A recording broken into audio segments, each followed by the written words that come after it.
How are you doing, folks? Good morning. Happy, happy Friday.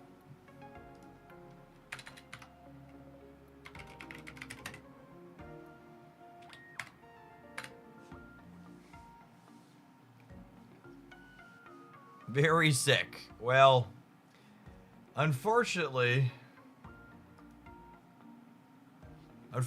for you, I know you have small children, so that that sick as all get out is gonna be a lot of your future.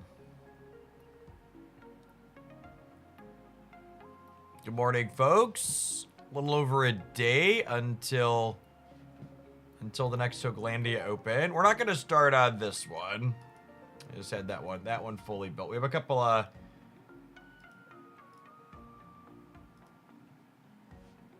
a couple of build around deck submissions to start, kicking off with some genetic Apex Raichu as a fun one.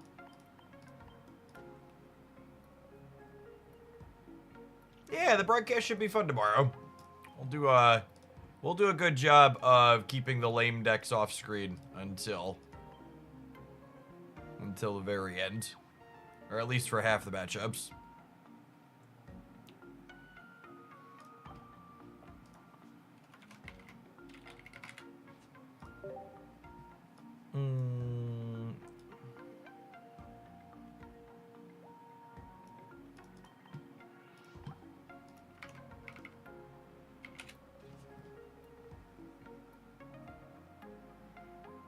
In your experience of other card games, do they typically add more deck slots? Never is the answer to that question, unfortunately.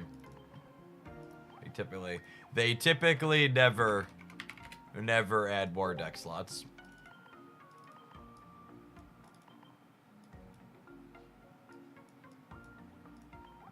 I guess that's not strictly true. Marvel Snap did a one-time deck slot increase from 10 to 20, but I think that was before they launched.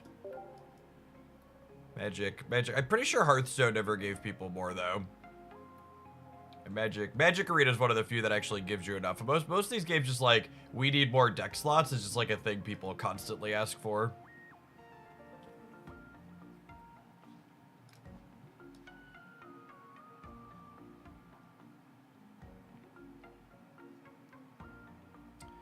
Raichu Magnezone.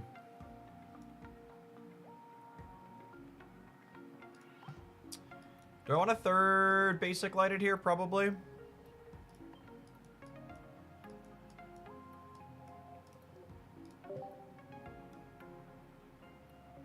Is Pocket significantly more reliant on RNG than others like Sap and Magic? Not at all. If anything, I would actually say Pokemon Pocket's low deck sizes actually make it lower variance than a lot of other games. Marvel Snap notwithstanding, because Marvel Snap has smaller deck sizes too, but Magic the Gathering, Yu-Gi-Oh!, Hearthstone, etc., where decks are 30, 40, 60 cards.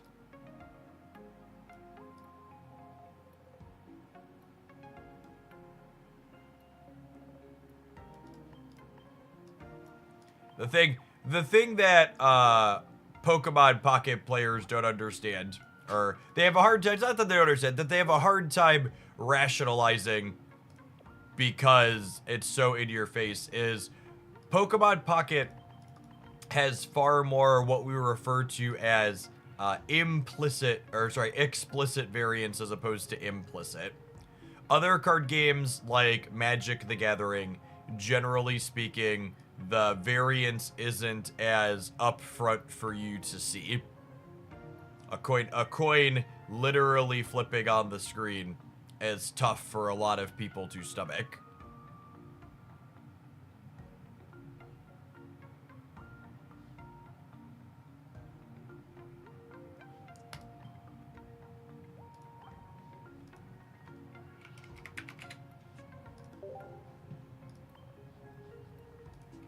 Surge is not in my favorite trainers, because we don't play him very often.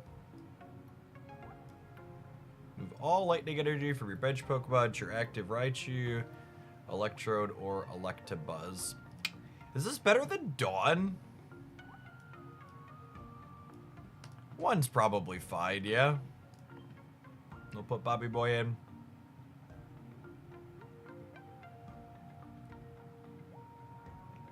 Try to convince a Magic player that drawing the right amount of lands is basically all coin flips challenge level impossible, dude. Painfully accurate.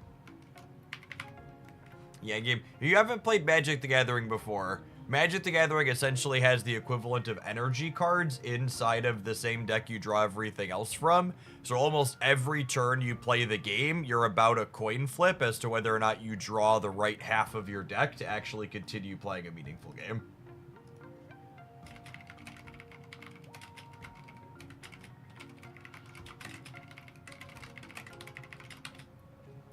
And that's not even to say that Magic the Gathering is a bad game. It's got plenty of good things going for it. It's just, you know, decidedly very high variance. By the way, subs, I've got 3 viewer deck submissions queued up this morning. But if you'd like to be the last one later today, I'm gonna say I'll take one more, maybe 2. We'll see how the timing goes. Let's tentatively say one more. So if you'd like to claim the 4th deck slots for later in the stream, the link is pinned above the Twitch chat.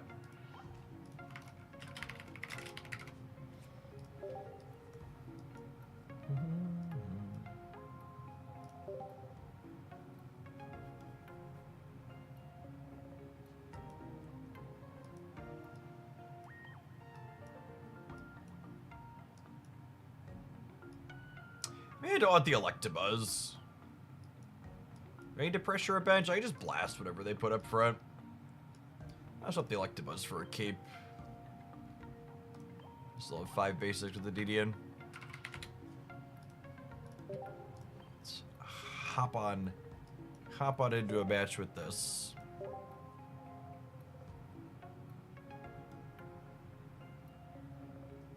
There's 60 card decks and 20 lands is typical, so Sonic coin flips for like a 3-sided coin. Somewhere between 40 and 50% energies tends to be typical. There are some exceptions in like older formats where you have a lot of like ponders or brainstorm type things, but 20 is exceedingly low. Typical 60 card formats that are almost often played competitively are usually in the 40 plus range.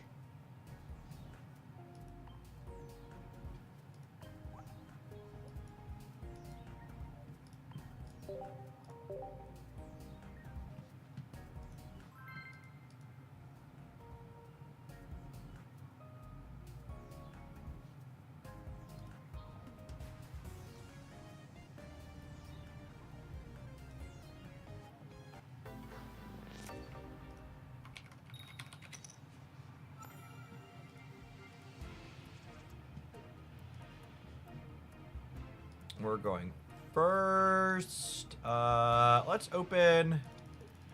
Oh, they have a fighting energy. I guess we'll open on the DDN. I was gonna say I want to open on the Magnemite because it's pretty decent when going first if we get the Magna Zone, but I really don't want to open on it against a potential fighting energy.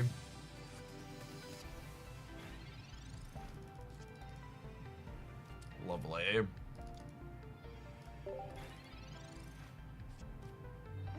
It's unfortunate that they're a build playing evolutions because the upside to this card is that you can paralyze your opponent. And evolving clear status conditions, which is not going to be a worthwhile thing to spend energies on for us.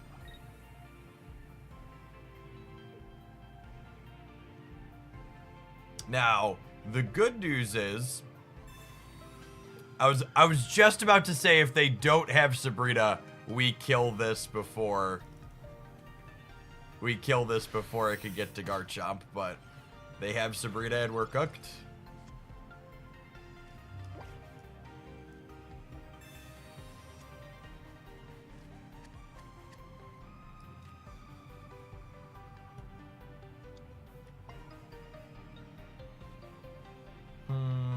Now I'm not going to be able to get through them until before they get to Garchomp.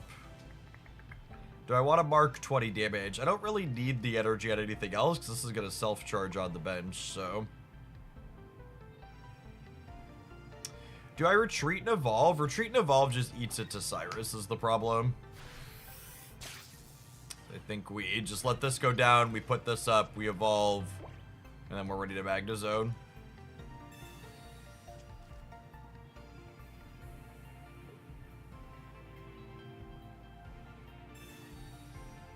Jerry Guy, thanks for re-upping for the second month. Appreciate that. Welcome back.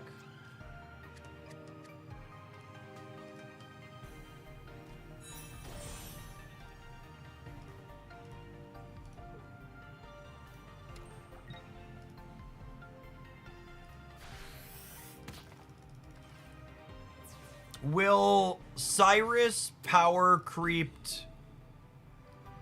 Will Cyrus simply power crept Sabrina go down as one of the most Reddit-brained takes to ever exist in one of these games? Feels like the case, yeah? Especially with the way how things have played out in reality.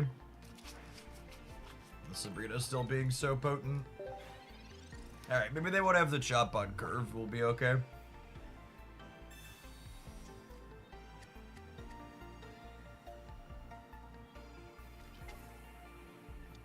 That's a Mar Shadow. That's a chop. I think we're cooked when they have the chop here. Because I can technically kill the chop if they don't linear attack this, but Marshadow's teed up and ready to go, and they already have a knockout point. Rufio, thanks for the entire year. I appreciate it. Welcome back.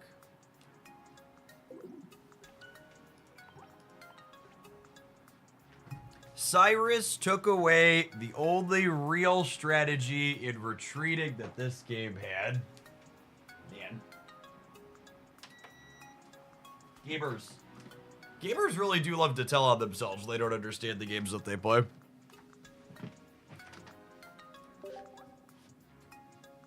And the funny part about that comment is that that person, rather than moving on to a game that they enjoy, that they think has strategy, is hanging out in a message board for a game that they claim has no strategy involved in it.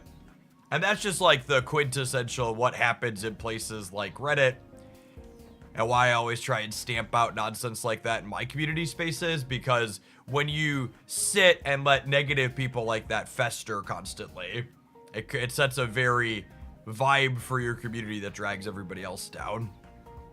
And someone put it best the other day. If you're really enjoying a game that you're playing too much, logging in and participating in their active subreddit's a good way to fix that.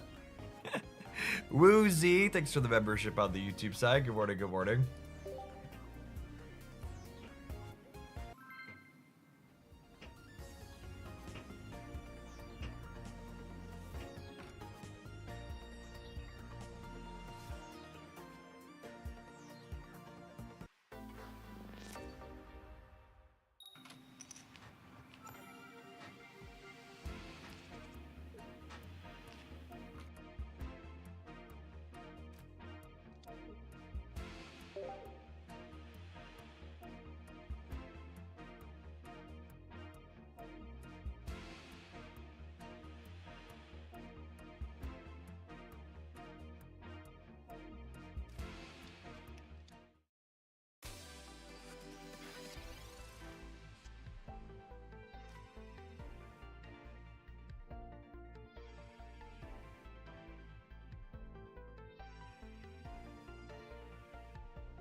So, research. Garchomp in a row. Maybe we're supposed to Pokeball first? I guess I kind of wanted my stage 1, yeah? We'll play at least the Pikachu out. We're going to be digging for the stage 1 here if we don't top deck it next turn.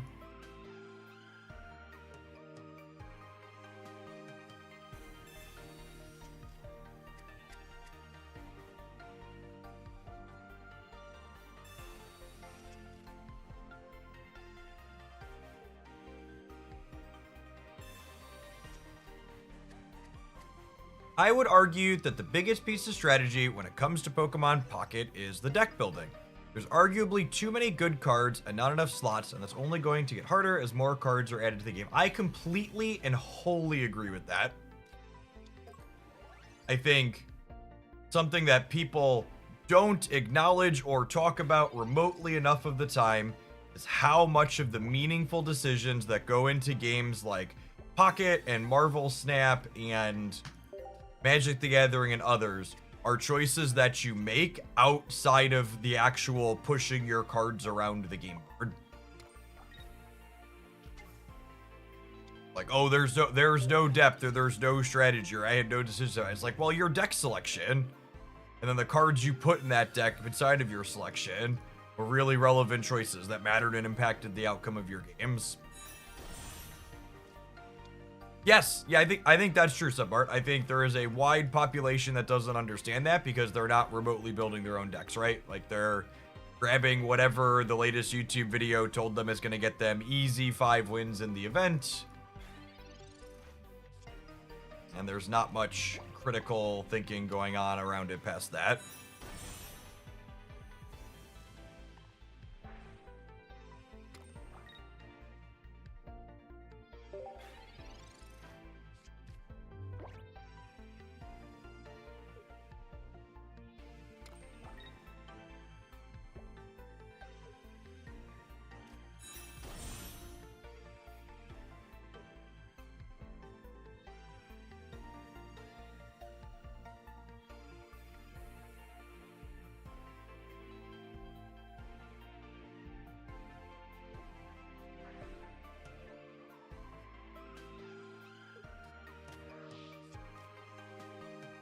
I blame TikTok for the lack of thinking critical skills in society. Nah, it's not remotely true. I had gamers asking me for sideboard guides long before TikTok existed. Not remotely TikTok's fault.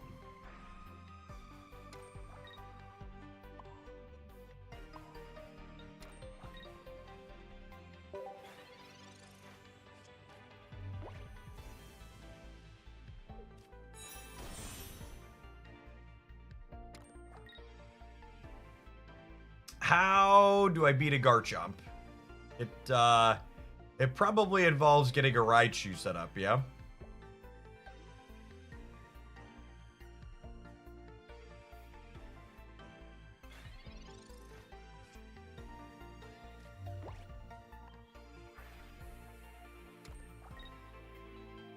That's the neat part. You don't. Maybe. Okay. I think I need to pull this Magneton out of the active spot, so that way, when they eventually leave,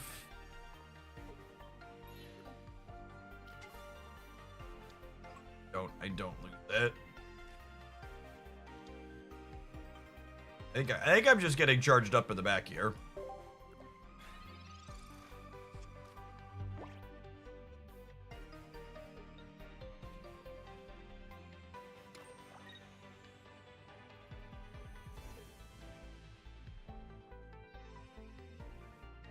I think the only specific societal tendency that we have today that TikTok's explicitly to blame / amplified is, I think it really put a big light on people's, shorter attention spans, or not even a light, encouraged the shorter attention spans. The way people just, like, click through things constantly, or need to be constantly swiping to the next thing because the stimuli needs to be changing constantly. Definitely something that hurt longer form video content on the internet, I think.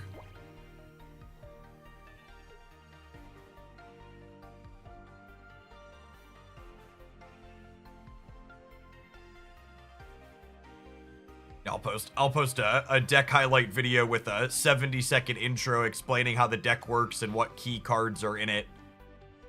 And I'll have people that just, like, constantly ask questions that are answered explicitly in that 70-second intro because the 70-second intro was too long to wait before asking the question for the thing they didn't understand.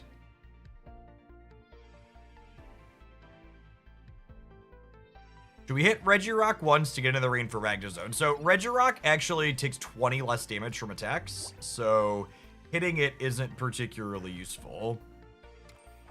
Just keep paralyzing the rock and win on time. LOL.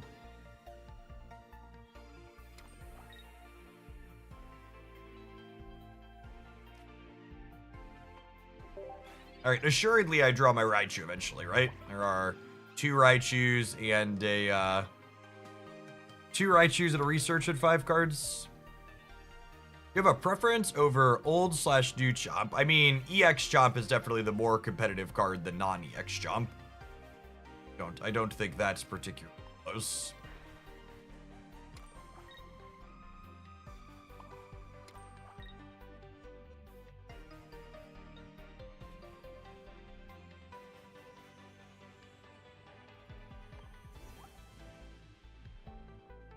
I think I'm ending turn again.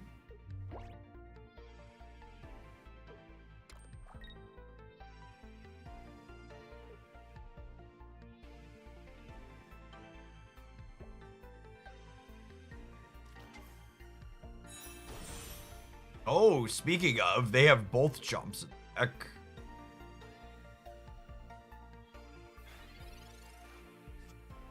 That's interesting.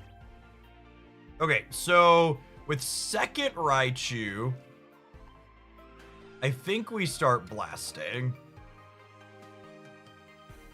Because they notably cannot attack with this next turn. With the Dragon Claw attack. I guess Raichu only has 100 though. That's close. We might just be cooked. But the Regirock's about to start attacking, so I think we take it down.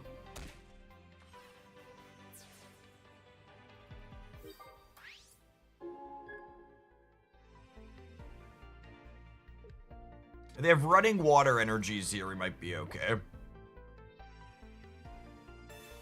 Have the fighting, and they have a cape here.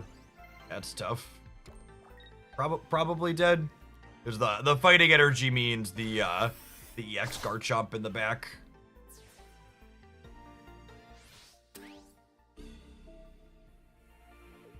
Honestly, it's been so long since I've played with this card.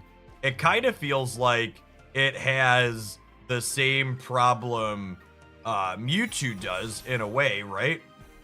Where the metagame has moved past dealing the amount of damage this deals being relevant, right?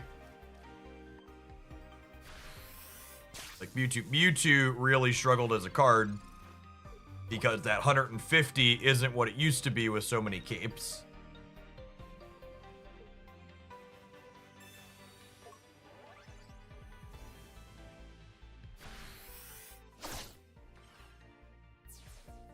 We don't have anything that can survive the big chomp in the back. All right. We're going to give this one a couple more tries when we return, but we need to take a brief pause for the cause and let our first adverts of the morning roll. Appreciate everybody here. That's bright and early first thing. Don't go anywhere. We're going to be playing Pocket for a few hours today to start. Bring it out. If you're enjoying the stream on the YouTube side, don't forget to tap the like button. It doesn't cost you anything. It helps the content reach more people.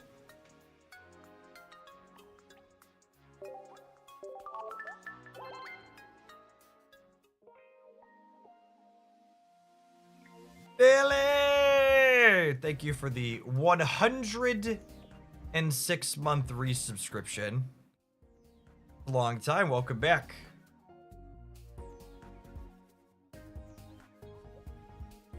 The Linear, thank you for the 1.5 years. Appreciate the 18 months. The Philly and Jack Gibbers, former idiot who used to drive around the country playing Magic the Gathering tournaments with me. And coverage runner extraordinaire. He is in part responsible for why we have an endless stream of feature matches. Sits at a desk with other computers in my basement while the Open is going on this weekend, and make sure we have lots of feature matches to cover.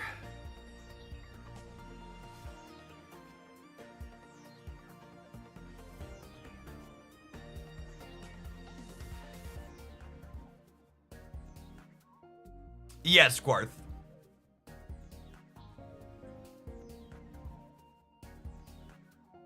Speaking of adverts, not for me. Months. Here.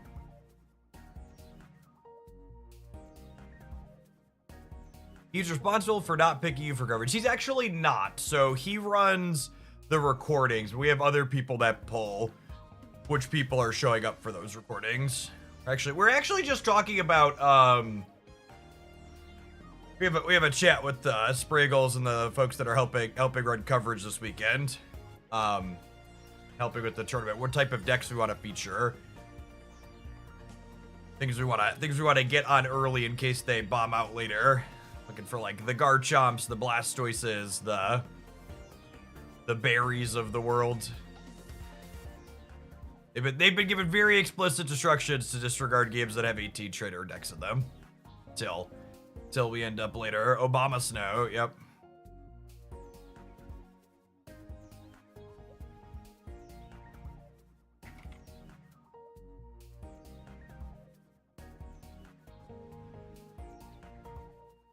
Let's try a couple more with Raichu, eh? So far has not been optimistic. Oh, also, fun fact, for the people who were here yesterday when I was following the results of the 600 player tournament that was going on, that we dropped after dying to 18 trainer Articuno. After 9 rounds of Swiss with 600 players, the deck list with the highest win rate of the most popular decks was 18 trainer Articuno.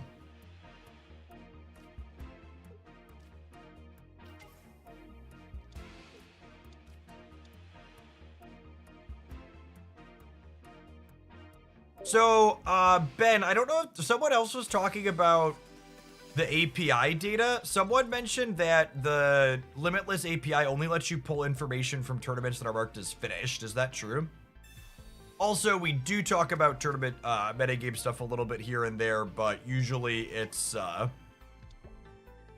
what's the word I'm searching for? Usually we just pull up the Limitless page, which works just fine for a single tournament.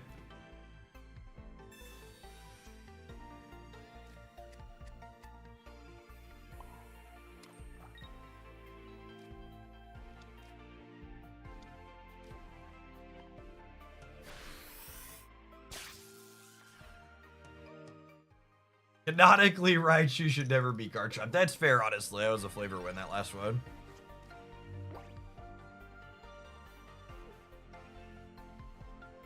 How's this deck feel like so far? Pretty thoroughly outclassed, NRQ. The 140 damage breakpoint is, not really quite what it used to be.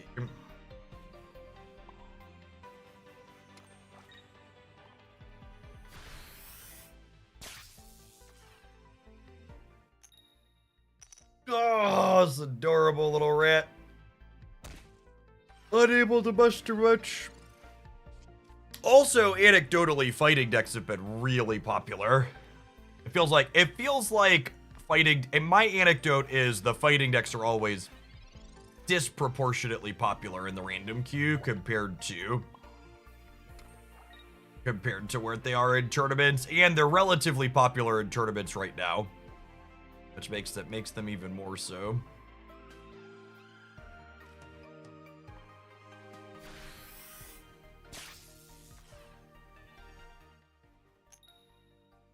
While it might be cope, I have odd faith that despite the 18 trainer win rate spiking like this, the overall play rate will stay low because it's a lame deck to pilot. The 18 trainer deck had an over 10% play rate in the 600 player tournament yesterday. So your cope is definitely cope and not reflected by reality.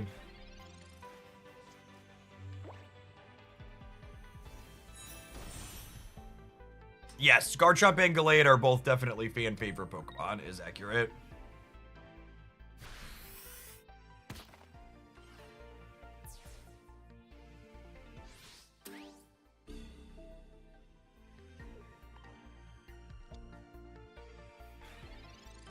Magnezone!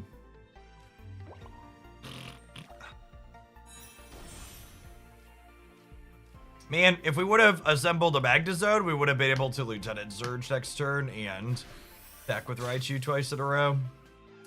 Probably dead.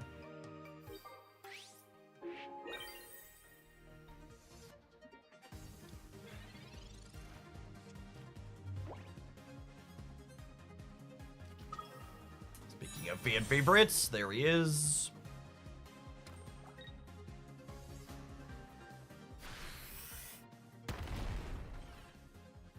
Raichu survives a go around here at least.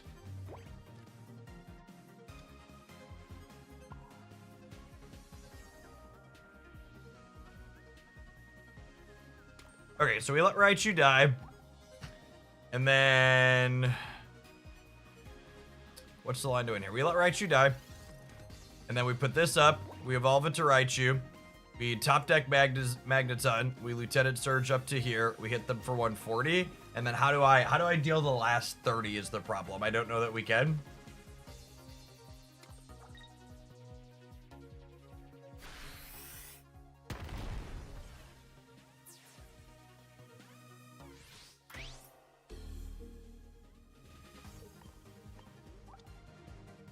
All right, 2 Magnetons and a communication.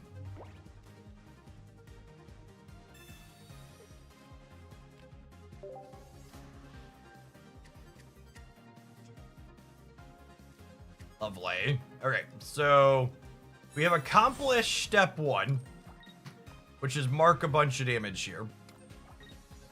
However, I don't know how we get the last couple of points across the finish line here. Because even if we top deck I needed the DDN to not be binned, right? If we could have top decked that and paralyzed them, we might have been okay. Oh, and they just have this, so we're good. I guess I could have put Cape on to play around that, but I don't know how we win from there anyways.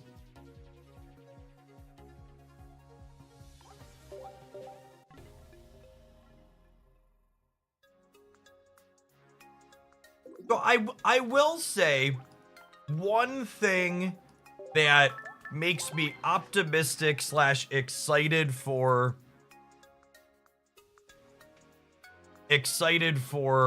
ranked is that I am, and this is pure hope copium, so like we're very coped up. But with ranked coming and decks like 18 Trainer Articuno being such an optimal choice for those, I'm hoping that if ranked launches and that deck is 50 or 60% of the stuff people are playing because it's optimal, maybe they'll actually do balance passes in this game. Because I think despite community tournaments implying that particular decks are too strong at various points, like they're just community tournaments, I don't think they have a strong incentive to balance around those. However, their incentives that they have look very different when they actually have a ranked mode that they're going to need to care about, yeah? So we'll see. They would just ban something first. Maybe, but banning's a balance pass. Balance doesn't mean changing the numbers on cards. Banning stuff is also an option for doing balance. I mean, banning cards or changing numbers on cards. I would expect they would ban cards before they change numbers, because older companies that have been at this for a long time tend to be very boomer locked in their ways. Goldman Sack, thanks for the 3/4 of a year. Welcome back.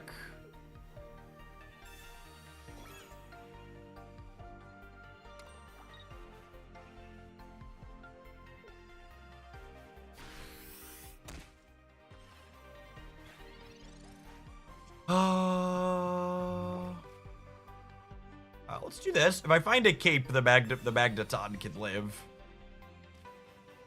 Did not.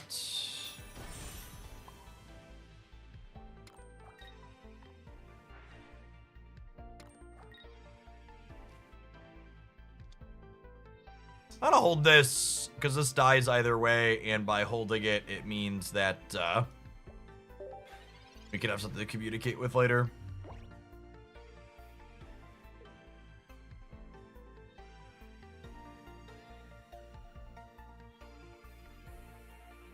I have a fun partner for Carnivine. I really just like the Carnivine Arceus deck.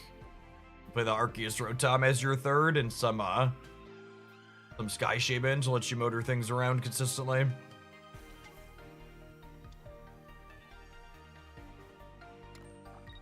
Oh, wow, this is super punishing. Did not think of that. They are on Dark Energy, so I should have evolved this rather than potentially holding it for a communication, because it would have saved us 40 damage on this in the back. If they have a copy of Dawn, we could be in trouble here.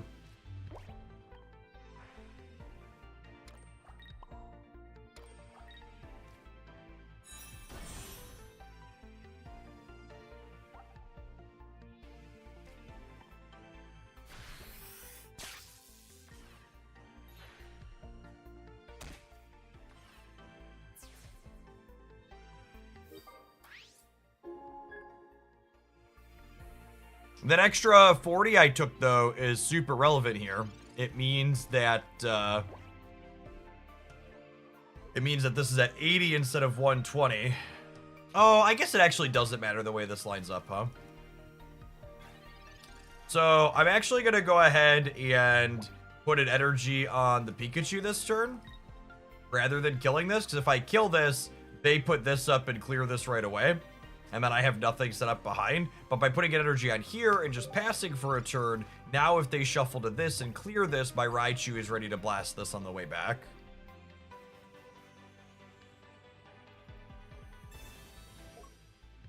If they don't have a cape to go with this X speed, they're cooked by this one. Trademark Gaming, thanks for the raid. Hope you had a good stream. And this is, you know, like we said, exactly kind of the problem like it felt like this viewer deck has had is very similar to how Mewtwo was last season, or after last season. It's like, well, 140 just ain't the breakpoint it used to be, essentially. Now, what's our potential out to win this game? I need to draw a lightning basic or an X speed this turn. Okay, there's an X speed. So that means that I can put a cape on this Raichu. And then if we top deck our last basic Pokemon next turn, we can retreat to this Pikachu and circle circuit for the last 20. That'll pick us up 2 points.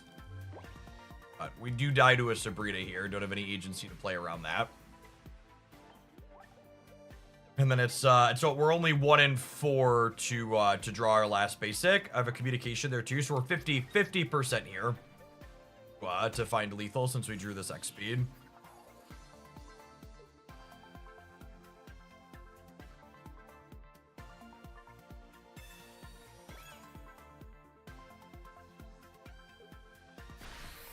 Okay, they gave us a 50%er by not retreating here. Nailed it. All right. Feels like we stole that one, gamers.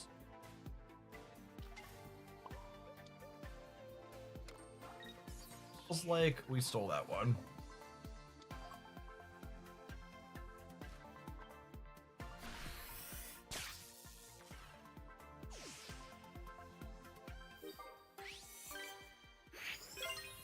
You've revisited Heatran, Crobat, Arceus. I have not played it since the first day, but it's worth noting that that deck list has put up a number of tournament results.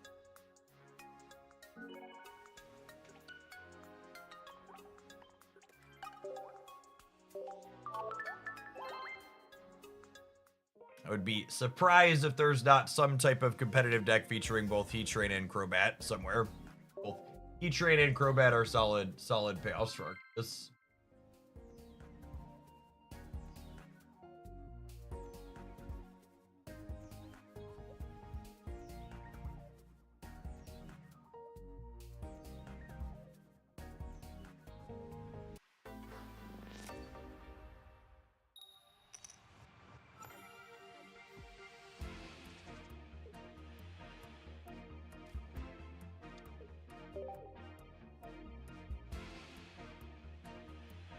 Heatran in general is just so good. Yeah, the breakpoints and ways Heatran lines up into things are really solid. Leafeon with a Sky Shaman, eh?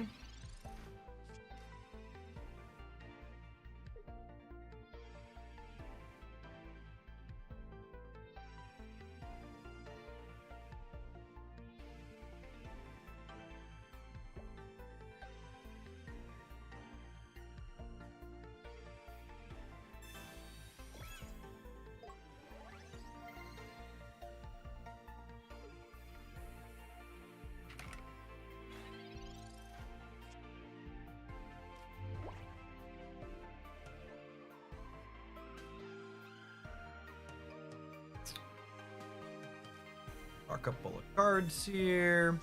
Finish the 5-win streak event with Darkberry. Things you love to hear.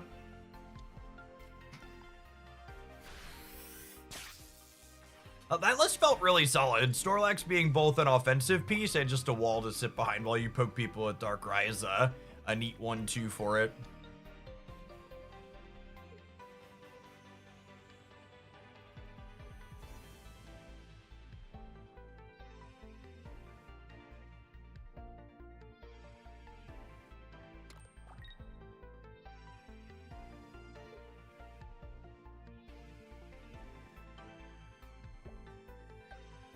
my 5 wins with Magnezone Skarmory. That's probably a pretty solid choice into all the popular things right now. It's probably reasonable into the 18 trainer Waterbush. I bet it's fine against the Dialga stuff.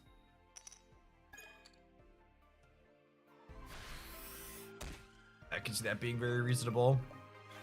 This attack, so a lot of people have asked me about my choice of Eevee in a lot of my decks recently, because I've been playing the full art guaranteed deal 20 Eevee in a lot of places. And this here is a good example of why I think it's better. Because if my opponent had dealt 20 damage to me, or 30 with this Geo, Leafeon would kill this Magneton next turn. And while it's true that sometimes you high roll with this, having that guaranteed chip gets you to really key breakpoints in a lot of spots.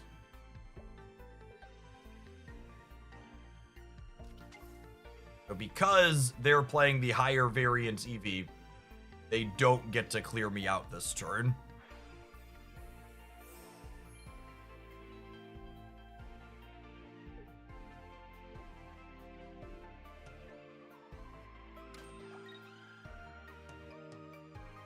Well, they don't have the Leafeon anyways, though.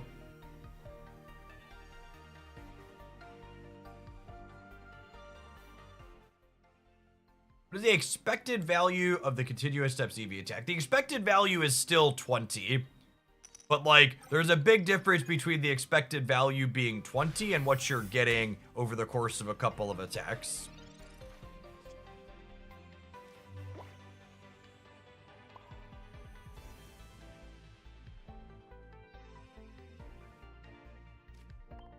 I should start charging up the Raichu in the back, yeah.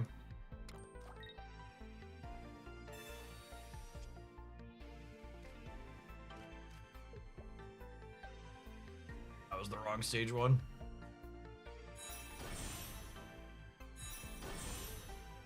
Charged.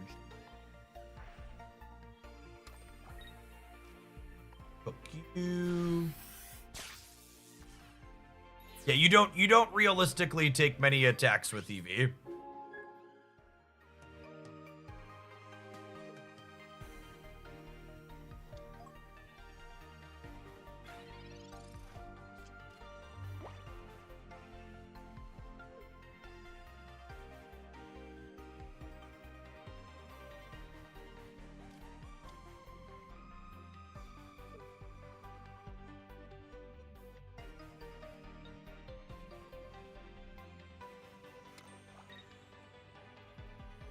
Opponent looking pretty dead here without any of their evolutions. I think we still would have been ahead even if they hit the Leafeon, but without them, they are fully and wholly gone.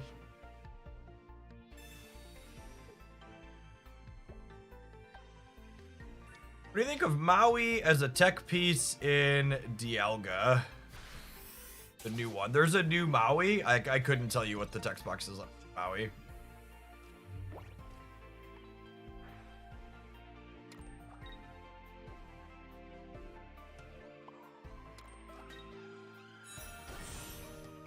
Probably not very good is the answer if I can't recall what it does, but feel free to tell me what it does and then try and sell me on it.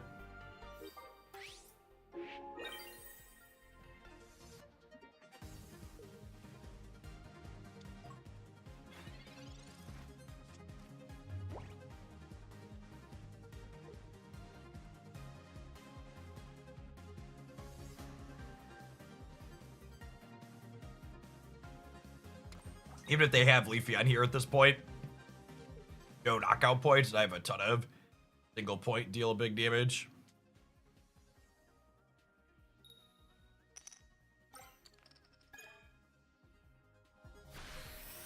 It's base 20 plus 30 against steel. I think that's incredibly narrow and trash. I think the metagame is not remotely narrow enough to play a card like that. And the primary attacker inside of the Dialga decks isn't metal. It's colorless. It's Arceus.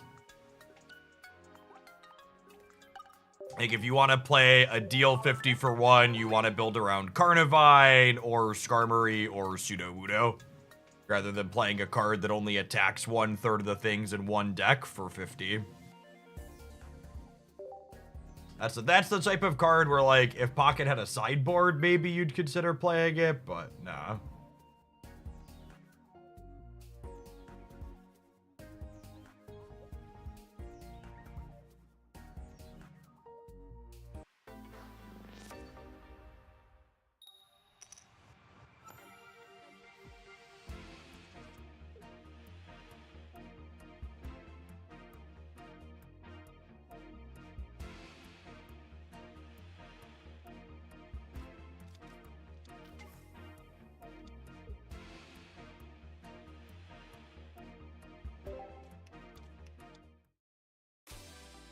If Pocket's metagame was narrow enough for Maui to be generically playable, it would be in a horrible spot. I agree, Big Nuker.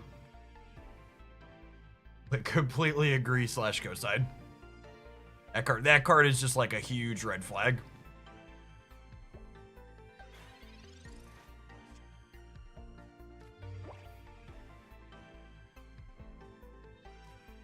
I mean, if Farfetch'd HP doesn't seem like enough for you, the solution is probably play Giant Cape, not play a trash narrow card.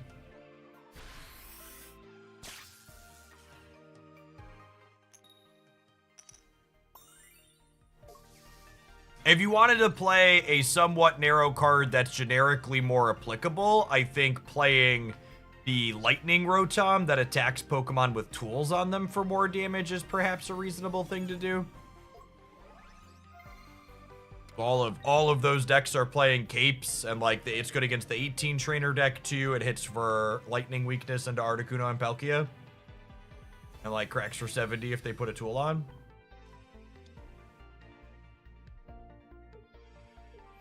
Lightning Rotom is a much better narrow, likely bad card.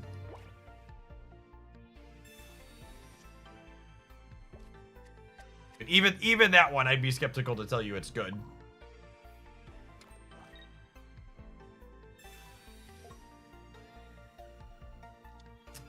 We have nothing going on here, so we're just going to keep Thundershocking and hoping it's good enough, I think.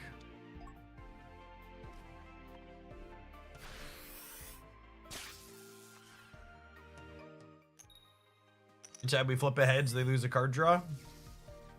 Can ask more than that. Your favorite pairing for Skarmory? I haven't played much with Skarmory, so I don't really have an opinion on it.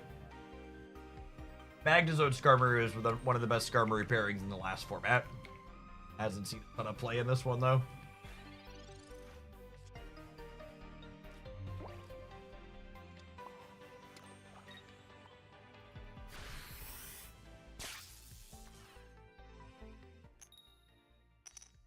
We're so good at this! Can never draw an evolution, but they're not doing anything else themselves, so we take those.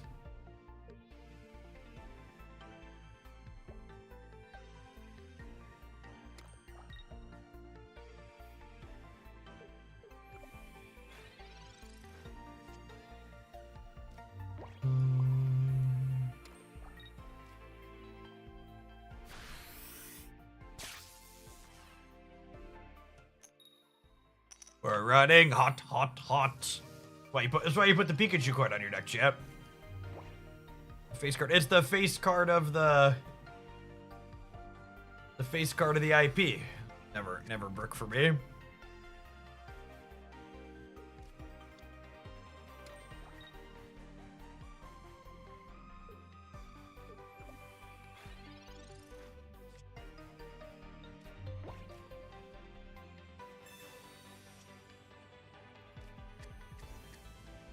All right, a research, 2 Magnetons, and a communication, and 6 cards left here. All right, 1 more heads, DD. That's all we need. We're going to draw the Magneton next turn, and we'll get to finally knock this out. I just need 1 more, bud. God, can you believe how unlucky I am, chat? Couldn't get 1 more when I needed it.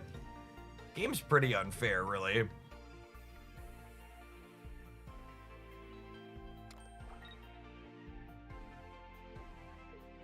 It feels like Yanmega has fallen from grace, and it didn't even get to be great for that long, considering how flexible it is. Yeah, we were talking about that yesterday. I think Arceus EX is probably one of the most erroneous examples of power creep that Pokemon Pocket has had in its brief history. Like, when you sit down and really think about the list of cards that Arceus EX was just like, nope, you just don't play any of these anymore because Arceus EX is the best option by a lot. The list is really long.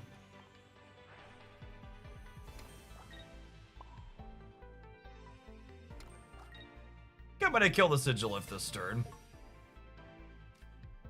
That's close, though.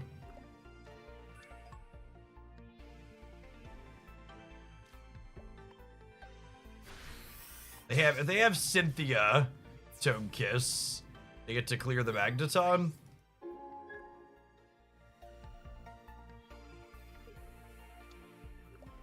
There's really no point in playing Cape here. We die to Togekiss Cynthia regardless. The hope is they don't have Togekiss plus Cynthia plus Cape, so that way Raichu can clean them back.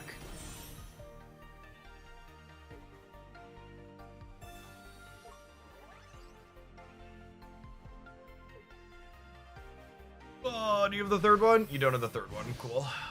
They don't have the third one, and they don't have the evolution for this, so we're probably in an all-right spot. And if we draw our second Magneton in the next 2 turns, Lieutenant Surge me. Yeah, perfect.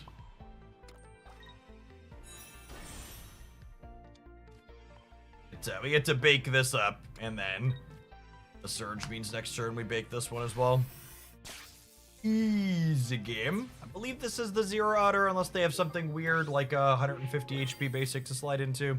And even then, the 150 HP basic wouldn't mean they win the game. It would just mean they delay dying for a turn. Mr. Scissors, thank you for the Prime. Appreciate that direct support. Morning, good morning.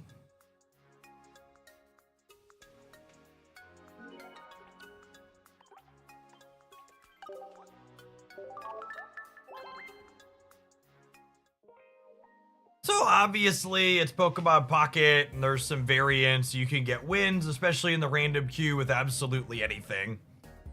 That being said, Genetic Apex Raichu was never a metagame powerhouse, and it feels decidedly worse in a post-Giant Cape world than it did in a pre-Giant Cape world. Not being able to clear a lot of these 140 plus HP things is a really big deal. And there's so many decks that are playing 140 HP things that are putting capes on them, and we don't have a good way to set up extra chip shot damage ahead of time.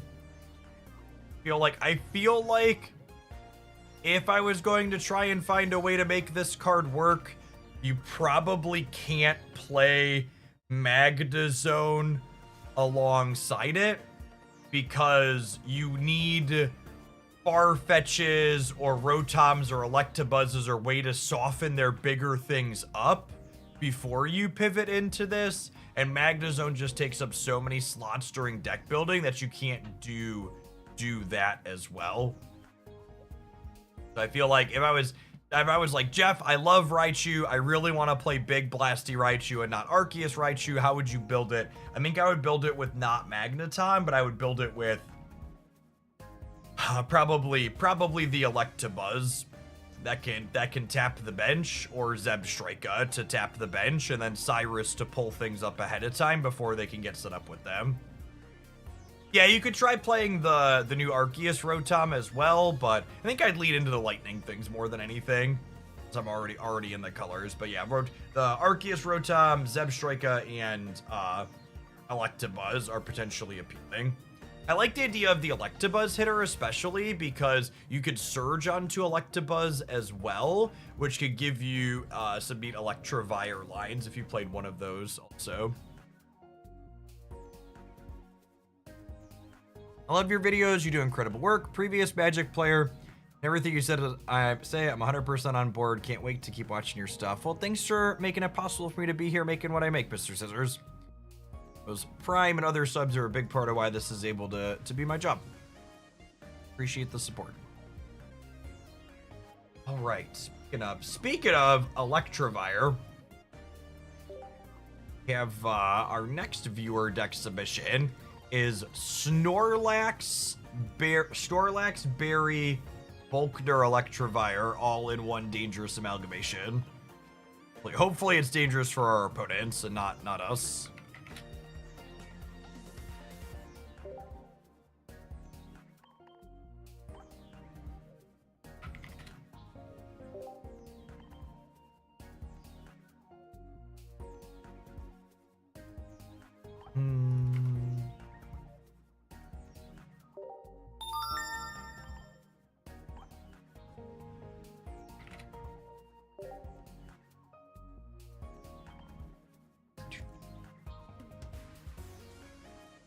Does Berry work with the other Snorlax? It does. Just the other Snorlax is much worse. You wanna crack for 100 when you're doing so.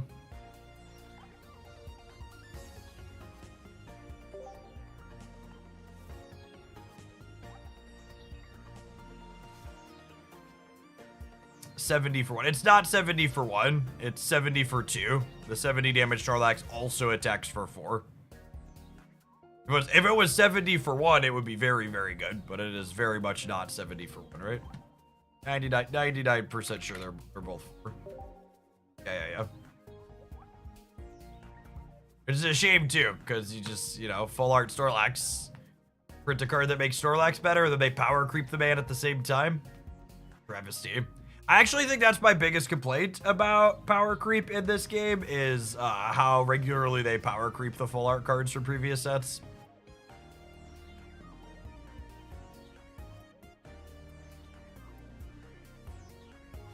If you knew the better Snorlax was coming, why not save the full art for him? So we can play the sweet full art. What else do I want to do with this? These were usually requirements, right?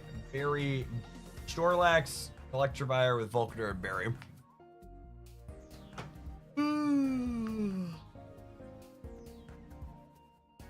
We can't realistically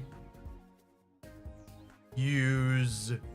Yeah, we probably want hats. You don't play Lumberry. I really can't emphasize enough. I really can't emphasize enough that Lumberry is not a card you should be playing with Snorlax. Your Snorlax is 75% to wake up. Just take the 75%er if you're going to play the card. Except that sometimes you're going to miss. I feel like we really can't play Sabrina or Giovanni or stuff like that, because a lot of the time we're going to be playing a supporter the turn we're attacking. Do you want a copy of Leaf? Yeah, I guess shuffling the lead here is fine. And I guess if you leaf this out, you put 2 energies in your bin that you could Volkner back up later. Play at least one of those. Then maybe like, I don't want Cape by playing Rock Yellow. Maybe like 2 potions for healing, and then we'll play the second Volkner.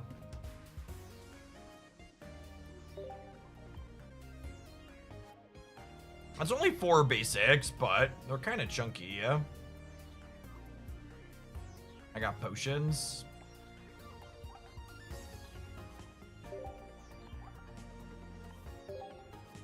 Full art Volkner is sweet, yeah. I almost have enough pack points to pack point one more 2-star from this set. Will be my last one, and I gotta decide what exactly I want to point. It's either a second full art Volkner or a second Gallade. I have one of each. Gallade's probably the more playable option, but I'm also a big Garchomp enjoyer, so I'm not sure I'll play a ton of Gallade. Garchomp's my boy, and they serve a similar role. Najee, thank you for the 21 months. That's a long time.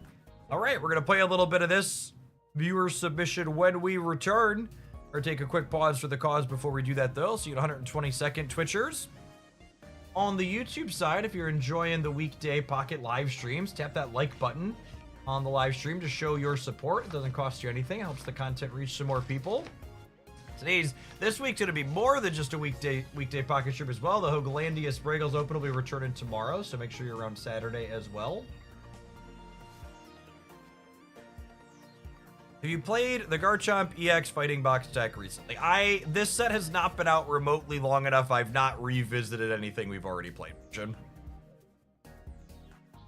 cards have been out for a week as of today, so we're still very much in the cycling through all the new things possible. Probably won't hit revisiting for another week or so yet. Which is ideal because in theory we're going to be in this same card pool for 8 weeks, which is a long time.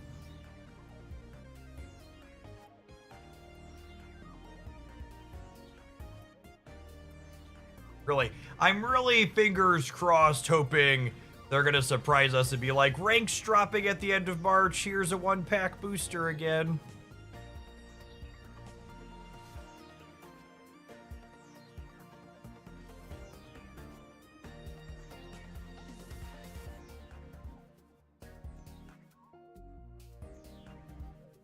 Yeah, I like the Shaman of the Farfetch'd. I wasn't a fan of the Mars Shadow, we ended up cutting it, but both Farfetch'd and Shaman felt good. They can help bridge the gap with other events. I don't think putting more events in is remotely a solution.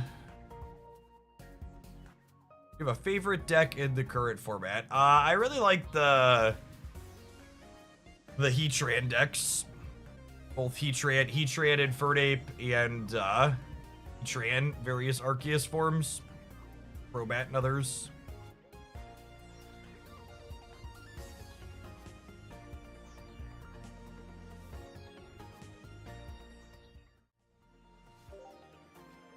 Alright, let's try this pile, huh?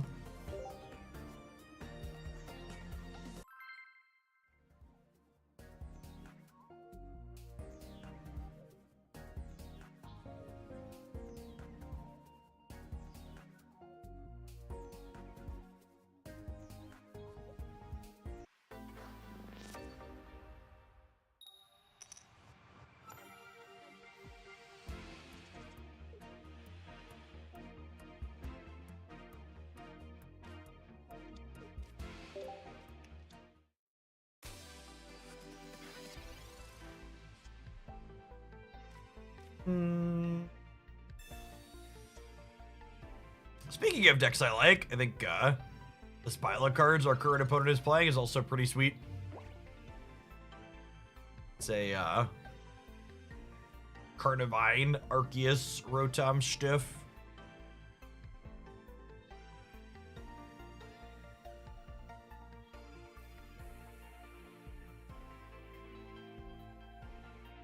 If there was a deck list that was incredibly strong against both Dialga Arceus and 18 Trainer Cheese, it would probably take over as the best deck in the format. So I think part of the reason why we're stuck, part of the reason why the format looks like it looks so far in the early bits is it does not appear like there is a deck list that is good against both of those things. The fighting box decks that are good against Dialga stuff look like they struggle against. Yeah, Lucario Rampardos is trying to be that, but its stats against what's it called aren't impressive. Well, I guess playing Electabuzz out here gives them shots for the Rotom, huh? I guess I need to put energy on here so that way we could top deck Barry and crunch them down. Maybe I should have just put all my energy on here. That was probably the better play.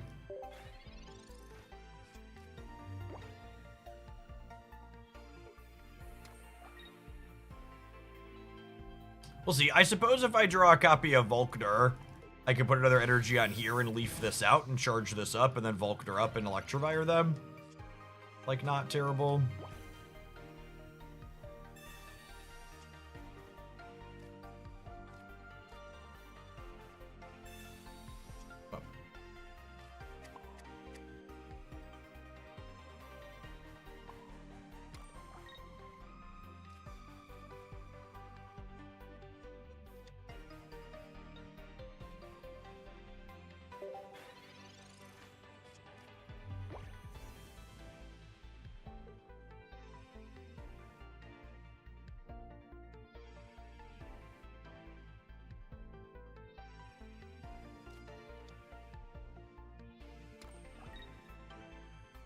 Howdy, Walrus.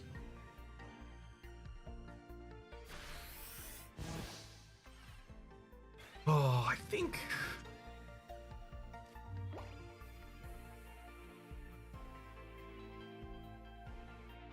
Our poor Snorlax, chat.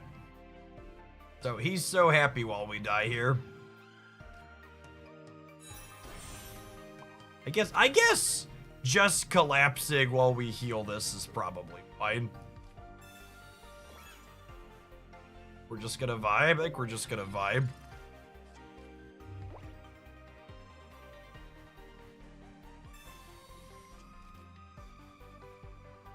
I definitely messed up by putting my first energy on here. I wasn't thinking about Rotom poking it, needing to go in on this.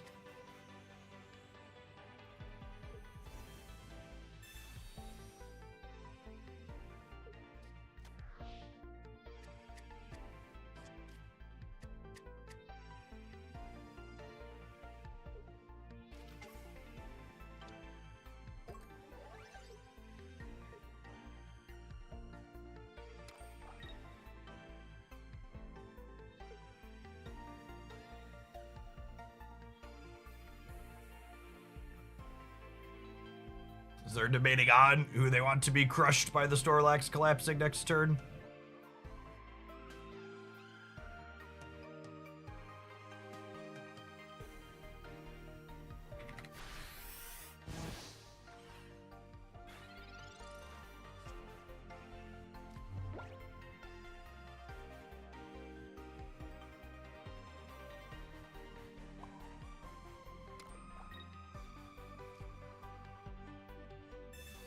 I think I want to go ahead and...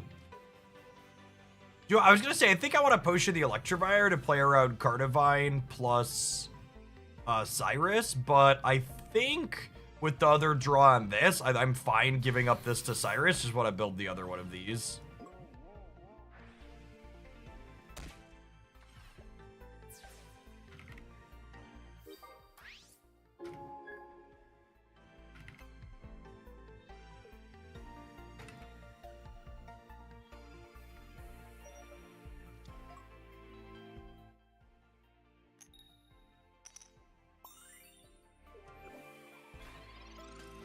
Whenever this card comes up, there's always a lot of people that talk about wanting to play Lumberry, and really, it's just not a remotely serviceable or playable card.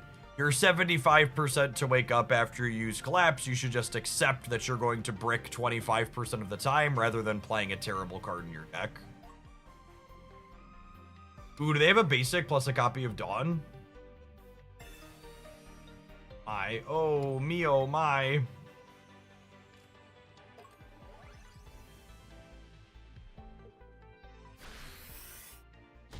Silly opponent.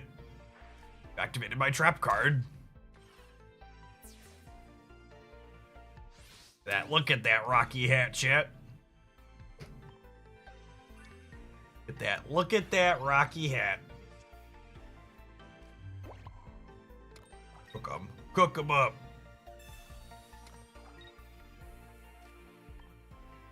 Good first showing to start here for our Volkner Berry deck.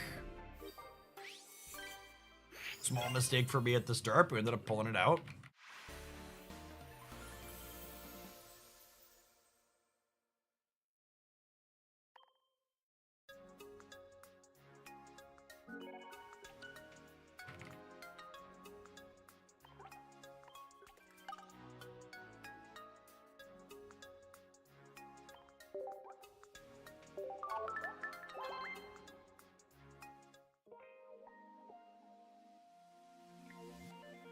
Yes, big call an ambulance, but not for me energy for sure.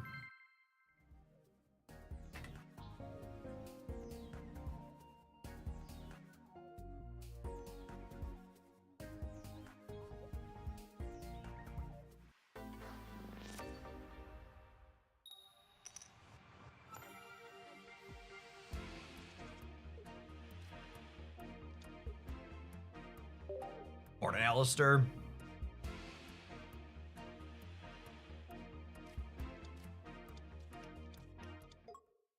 Chat on gaming.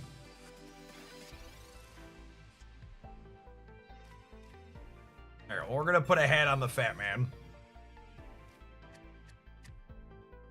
We're gonna unfortunately go up to 4 cards in hand when we finish here, but our deck has so many supporters and I think I need to play them early and often.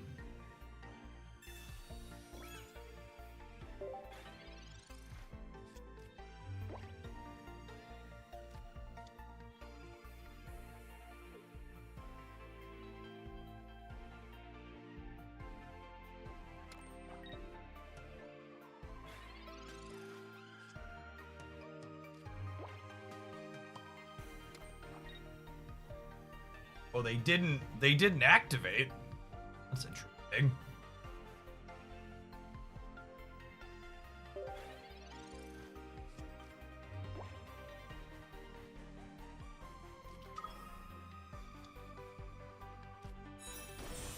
Darkrai Magnezone with Chatot is a amalgamation. I assume they're going to turn 2 cards into 5 here. We're probably in a little bit of trouble.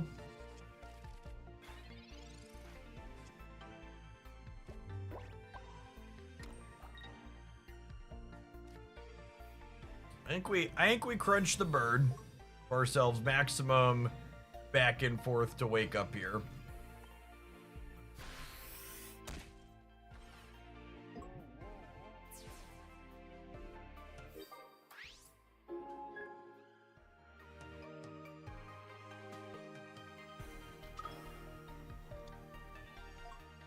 Interesting that they're moving Darkrai to the active here.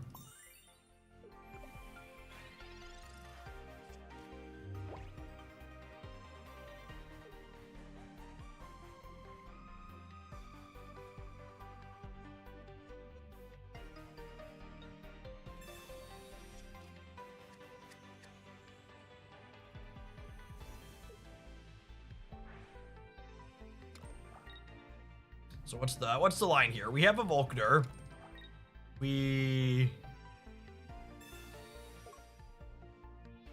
Well, that's interesting. Okay, so they're... Oh, this doesn't work though. Oh wait, they have lightning energy in their deck?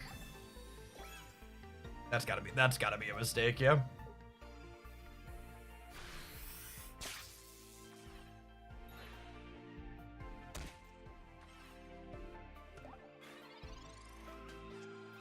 That's gotta be the deck builder doing its thing, right? What is Tout Elder good in? Absolutely nothing. Okay, so I think we potion here, so that way they're obligated to... Well... Do I potion? Because they can't Dark Energy next turn anyways. I'm going to play out another Snorlax just as a Sabrina insurance here. And then we pass. The only Pokemon in our deck is the Electivire, so communication is guaranteed to turn this into ice.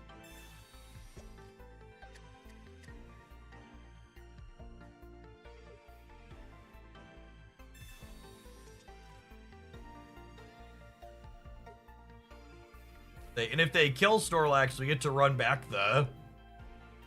Get you with Volkner here, and then we're charged up and ready to go.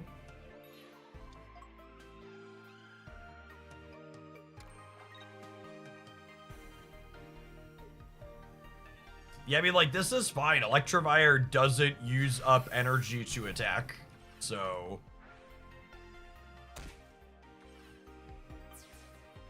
I'm actually surprised at how clean this synergy has felt so far. Where we put up the Snorlax, we put 2 energies on it, we bury it, we get a knockout. They clear Snorlax, and then the Electivire into Volkner those 2 energies onto it and start cracking for 120. Been, very reasonable. Oh, you know what? I should, potion the Snorlax here to play around Cyrus yanking up, I think. Cyrus yanking the fat man up would be a pretty big delay for us.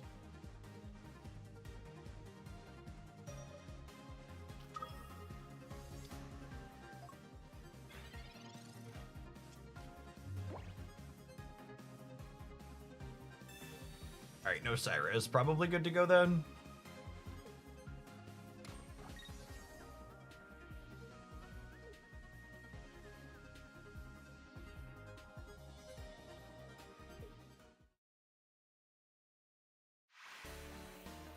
That was pretty clean.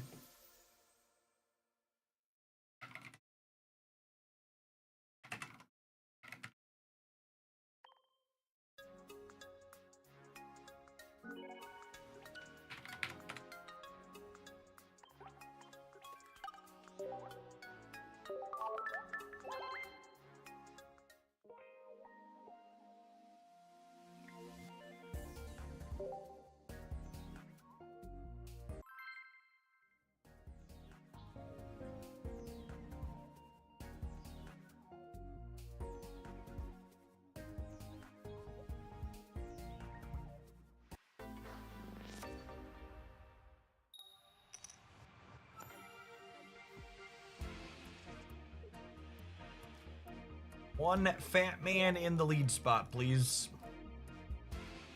Ooh, all our Pokemon are weak to fighting.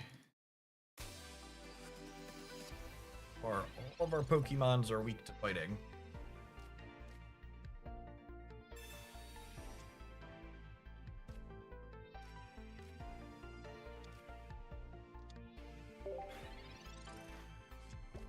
This might be a...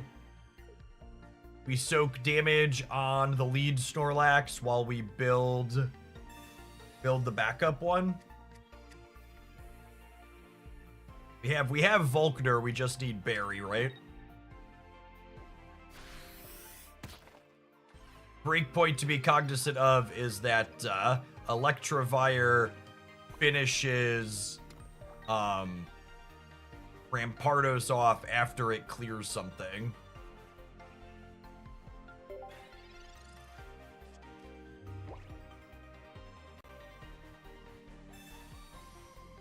We're just gonna we need to draw a Berry in like our next 2-ish draws. That way this goes down, we put this up, we bury it, it goes down to Rampardos, and then Electivire plus Volkner clears the Rampardos. Kind of the back and forth we want to think about over the next 2 turns, the line we're playing towards.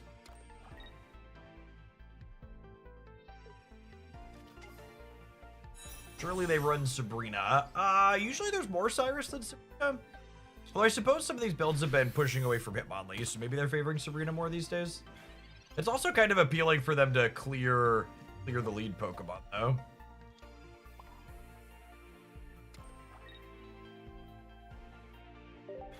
All right, and now we need Barry next turn.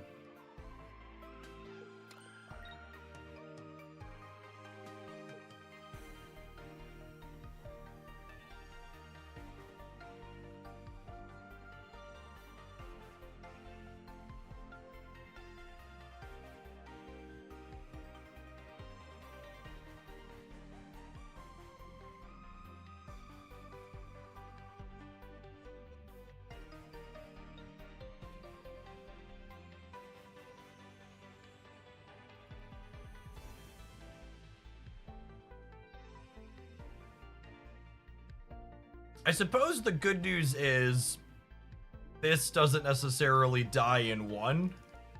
I guess they could pivot to the Rampardos, but if they pivot to the Rampardos and clear this right away, wait, they're just not attacking me?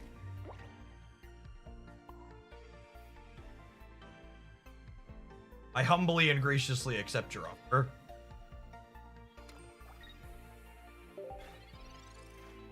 Humbly and graciously.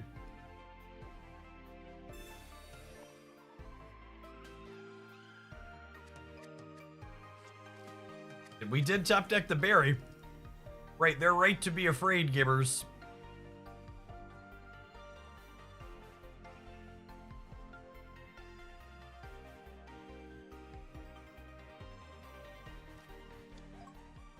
They are correct to be afraid.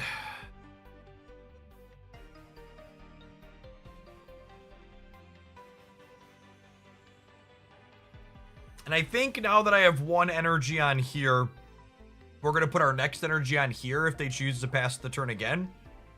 Because I want to threaten the knockout.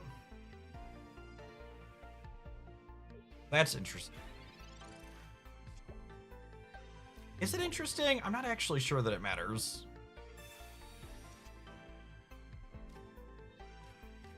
I was gonna play a bunch of cards out, so that way, they have like a red card or something. They don't get us for nearly as much. And I think putting the energy on here forces. Well, do I put an energy on here now? Just keep giving them one more turn. I think I put the energy on here, so that way when I put the energy on here to threaten the berry, we threaten another attack here next turn immediately after.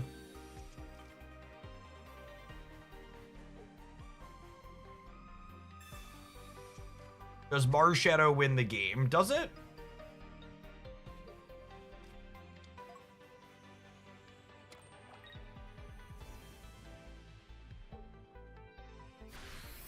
Because it lets them start the back and forth, yeah. Because of the weakness.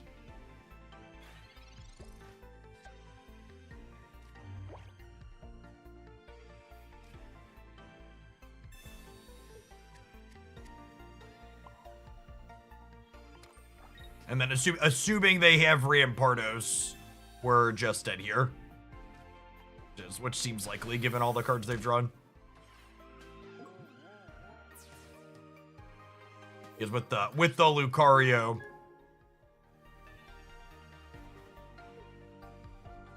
Man, if we'd have had first energy advantage this game, I bet we would have been able to run them down before they found the Marshadow. But between weakness and Lucario here, mostly doesn't matter. Yeah, Snorlax should definitely stay asleep for this next part. It'll be more pleasant for him.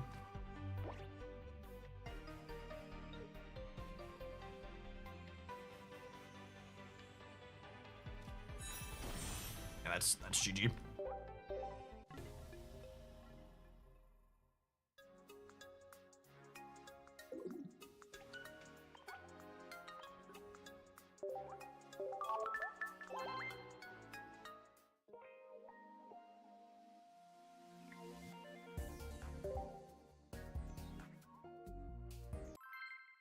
Our poor weakness to fighting.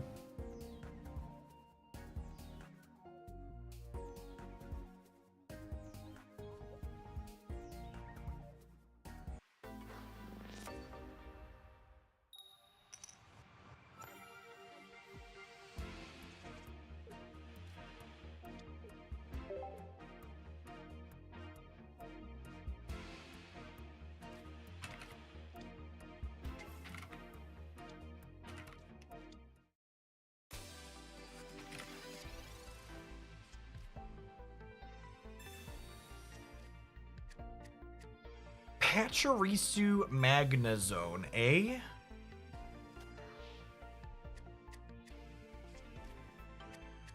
Is there ever a reason to run only one Pokeball? The Garchomp Aerodactyl deck that I featured in the Dex Roundup recently that we built on day one, that's put up some competitive results, plays only one Pokeball because it only plays 2 basic Pokemon. And you don't need nearly as ready access to the second copy of it.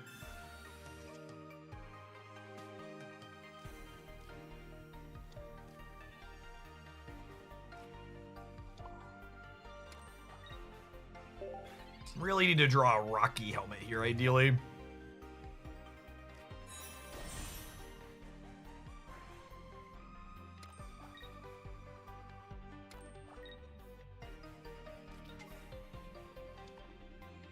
Do 2 hats and 10 cards. Well, I'm really surprised they played a hat of their own. I'm gonna research rather than bury this turn because I really want to find a hat. No hats. Bad.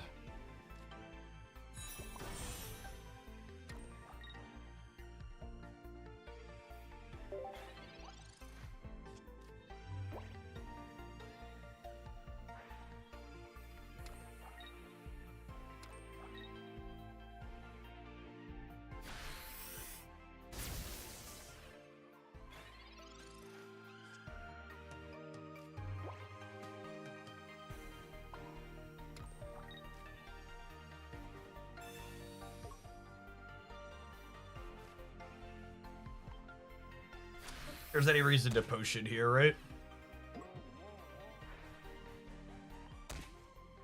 But both our helmets being in the bottom 6 here is super unfortunate.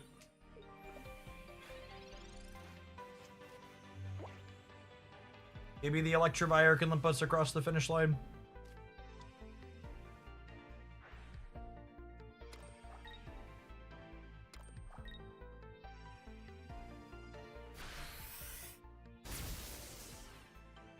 I am really surprised they're giving up 2 knockout points here.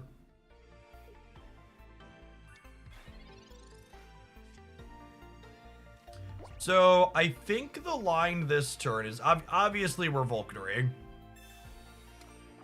But I think I actually put this energy here because I don't need the extra to clear this, and then when they put this up and clear this, Snorlax is ready to bury this next turn.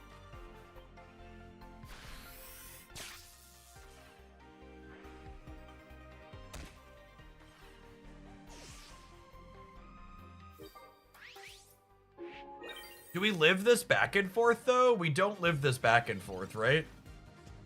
Because they clear this, and then I put energy in bury, and then they hit us, and then I'm still 2 turns off of being able to attack again, you know?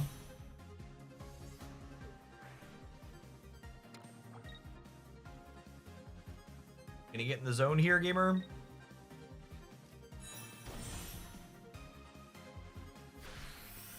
I think when they have their stage 2, we're cooked, right?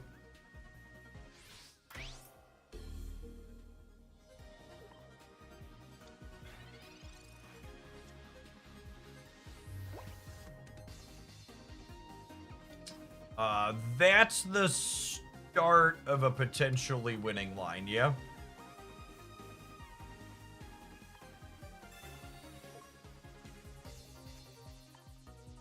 I think.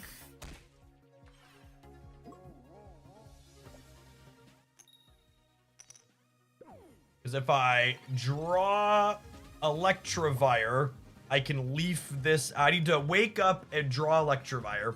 And then I can leaf this out and live a hit, and then Volkner up the Electivire the following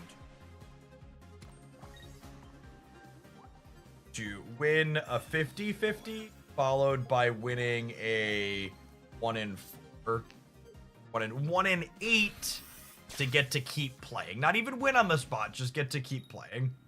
All right, we don't wake up, we lose that 50-50, and we also lost. Low probability there to have a sequence, but play to your outs.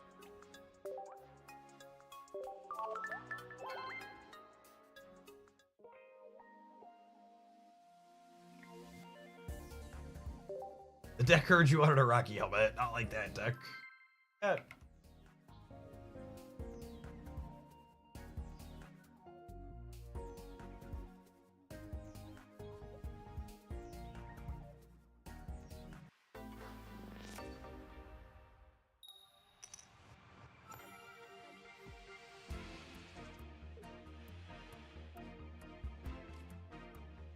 I think it's always Fat Man up front, given the option. And how pleased he is with himself.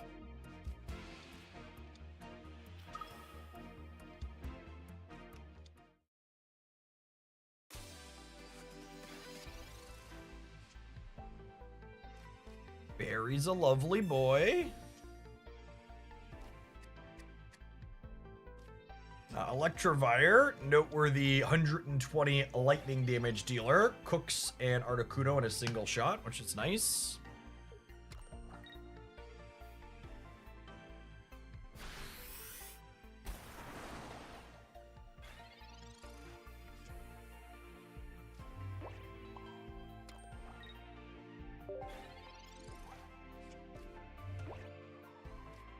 Ready to bury down, gamers. I'm really surprised they're just building the Palkia for the B-Man.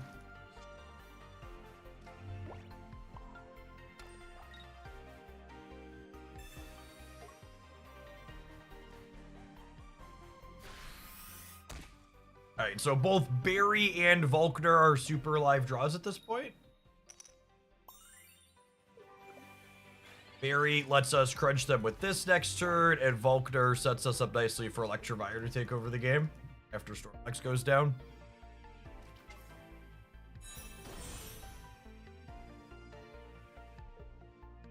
Electivire threatening to OTK either of their bench Torkos. Ooh, I need to not die this turn, so please, Misty. Brick. Please, Misty Brick! Oh, oh no! Rip.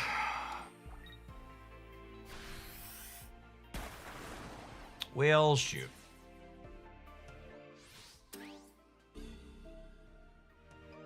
Everything is fine. Nobody panic.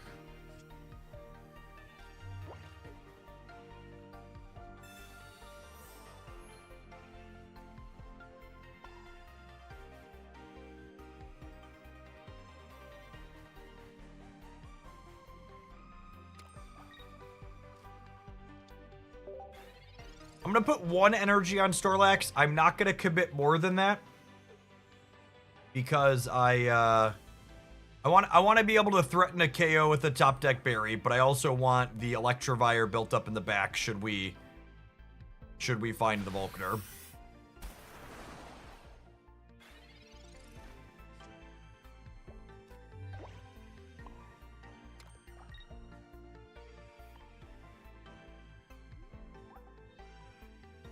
I'm gonna potion here because it plays around Leaf / X speed and to star me clear this, which gives me 1 more turn to find the Volkner. I also burned the potion on this one earlier because I didn't want them to be able to Cyrus up my only Electabuzz at the time.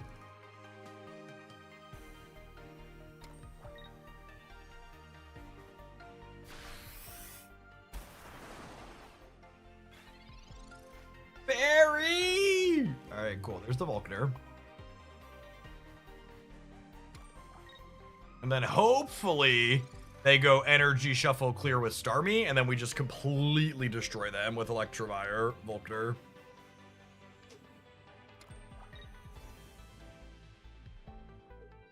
Oh, yeah. I don't know what cooked starfish tastes like, but we're about to find out.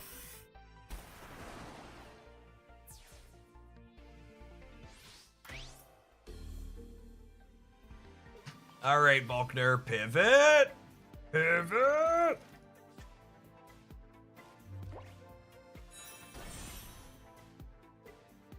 Charge in Malaysia.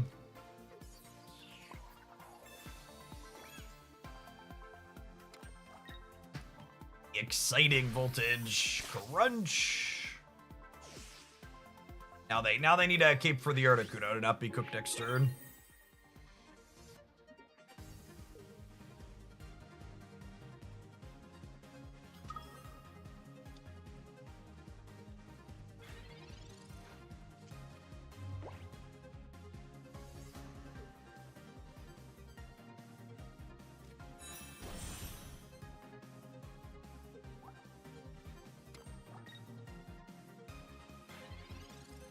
On a shocking finish to this game.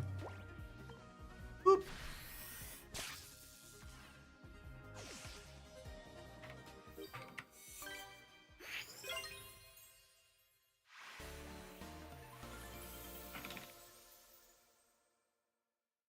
And they had first energy advantage, and they had a Misty Heads that game. Yeah, they would have needed a Misty with a triple hitter on the Palkia. Just last knockout.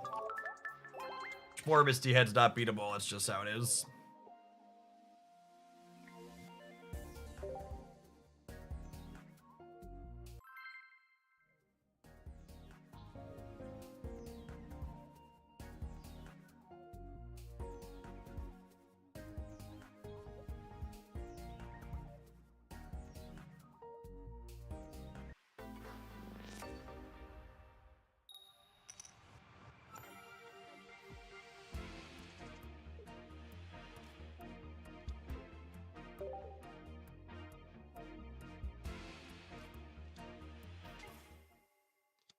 Fighting Pokemon are scary, chat. basically like cheating. Plus 20 damage to my entire deck. Thought this was okay.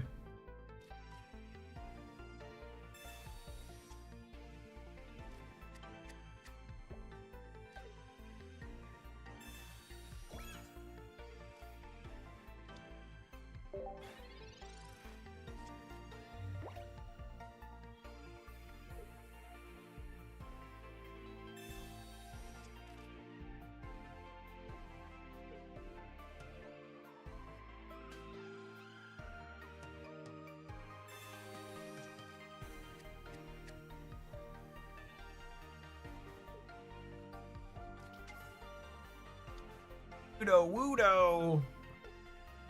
He doesn't do 50 at anything, but he does do 40.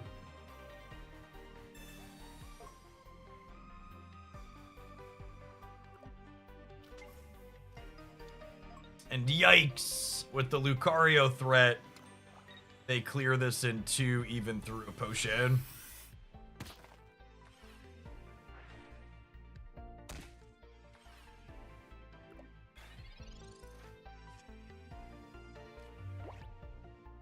Alright, so the game plan is officially all in on the Fat Man, yeah?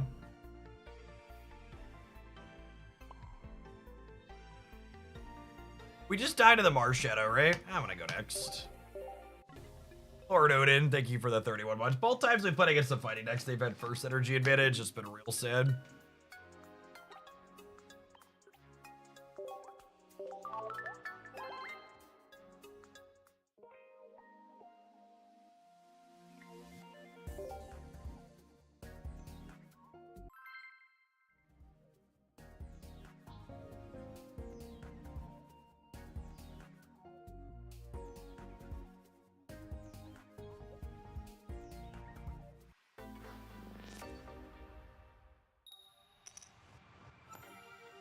Hey, Bad, DM me on the Discord site. Actually, tag me in the general channel in the Discord server for access to Beverly Shills. And as far as best packs, did I update the command? I did. I actually just put out a video yesterday talking about the best packs to be opening in Pokemon Pocket in 2025. It's a good time to pop in.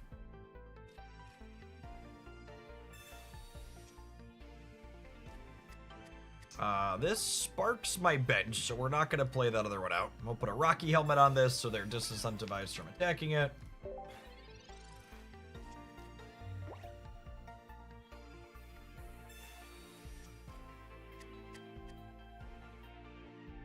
On a scale of 1 to 100, with 100 being very balanced, how would you rate the game currently at the moment? I would rate the game as I don't have enough information to make an informed take on the question you're asking me.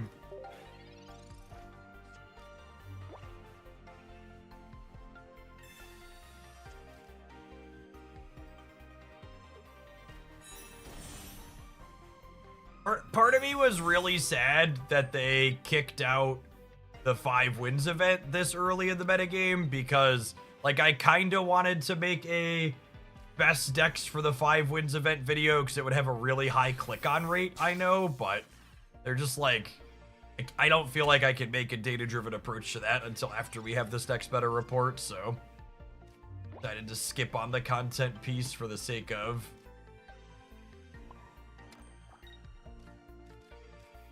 that. Just shouldn't, but it is what it is. Rather not make something than make something that I feel like is slop.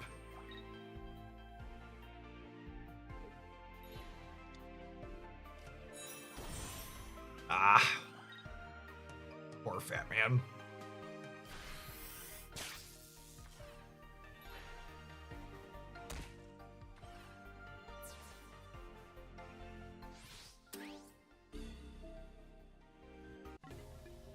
Should I spend $20 to get my second rainbow in for an ape? Only if you don't want to be made fun of on coverage on Saturday. Otherwise, now that you told me you have that as an option, I'm gonna make fun of you. I would have let you alone before, but now that you told me you're this close, I'm gonna have to make sure I get some needles in.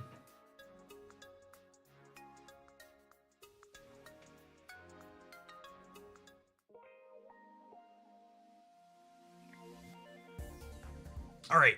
We've had some bad games, but we've had some good ones too. I think I want to let this one have another segment after the break. I'm gonna run and grab something to drink really quick. We'll be back in 120 seconds with some more Volkner Berry, and then we're gonna play some Lake Trio as our next viewer submission after this one when we're done with this. Thanks everybody for hanging out this morning. Don't go anywhere.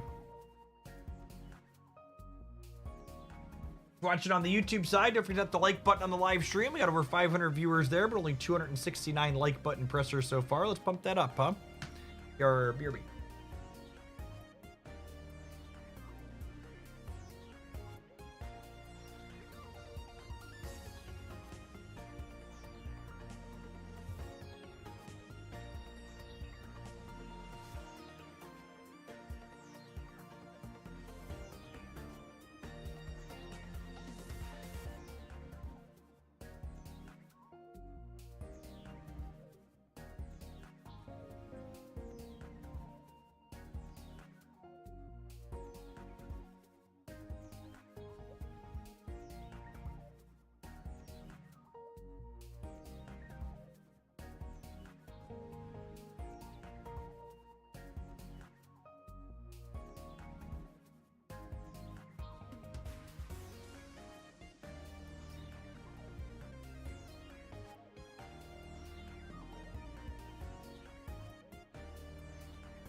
I'm trying to cut this last 10 pounds I gave up on before the holidays, before summer gets here. The single greatest part of my struggle. My 4-year-old loves these chocolate mini muffins, but she also only eats like half of one at a time. So taking her half-eaten chocolate mini muffins and putting them back in the container for later, rather than putting them in my mouth and consuming them afterwards. It's like, no, I don't need it. She'll eat the half of it later. I'll put it back.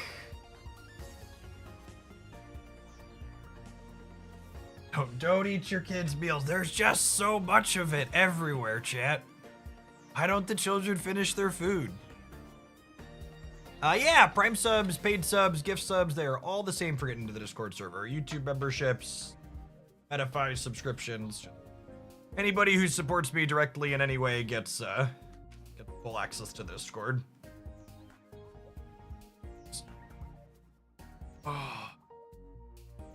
Speaking as someone who's been in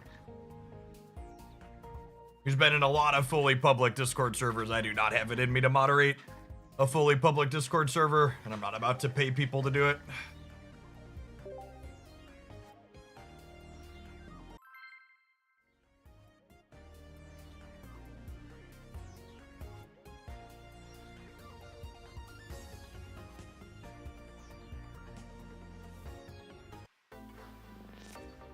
Rizka, thank you for the Prime. I appreciate that. Welcome back.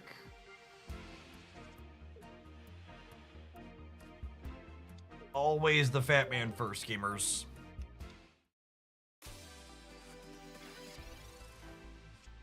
Sky Shaman, that's not an ideal start for a Dialga opponent.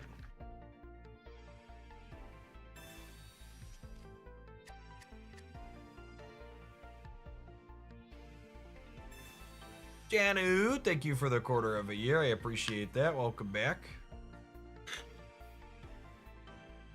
The slurp was a little loud. I apologize.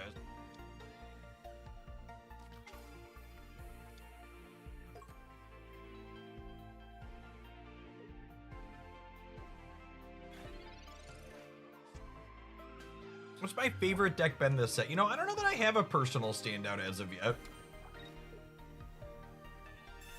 On the helmet for the fat man, please. I'm gonna vibe on the Electabuzz for now because they are definitely a what's what I'm searching for? They are definitely a Sabrina deck.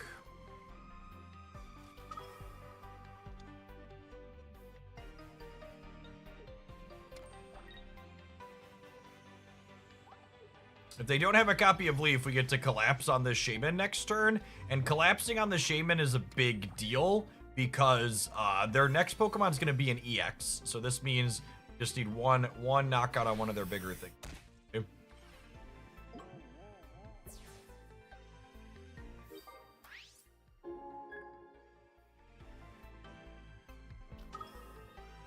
Celebi players rage quitting after they flip all tails always makes my day. I feel like you really have to know your own emotional range before you play a deck like that. Like if you're someone that's gonna tilt to the point where you rage quit because your Celebi pricked a bunch of tails, you should probably just play something else. There's plenty of good decks. Like don't put yourself in the position to be the Pillar Assault. What was your favorite type of Magic deck to play? I always liked playing small creature disruptive decks, which is a pretty wide range in Magic. I like everything from like Death and Taxes style stuff in Legacy to like Snapcaster Mages and Spellstutter Sprites in Modern.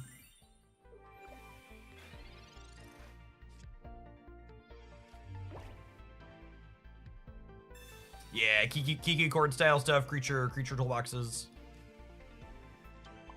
All right, if they swap to the Arceus and clear the Snorlax and don't have a cape, the Volkner Electivire finishes them.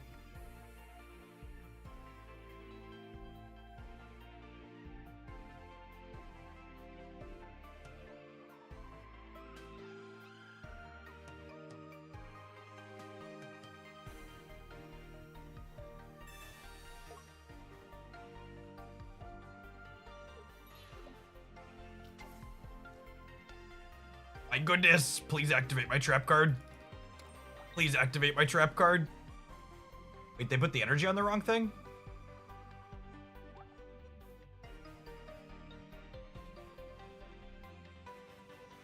This is the long pause of someone that put an energy on the wrong thing, and now I'm sad because we would have gotten them. Now I'm sad because we would have gotten them. Oh, they had the cape. Never mind. All right, it's fine. I need a berry. I need a berry. I need a berry. I need a berry. Berry. Berry. The second potion is actually cooking though, yeah. It means that I get to survive a crack here. They need bench Pokemon plus. I want to put the Electivire up actually, so that way we don't get cleaned by a Sabrina plus bench. There, to clear this, they need bench plus. They need bench plus Geo, which is not impossible. They do play Geo in their deck.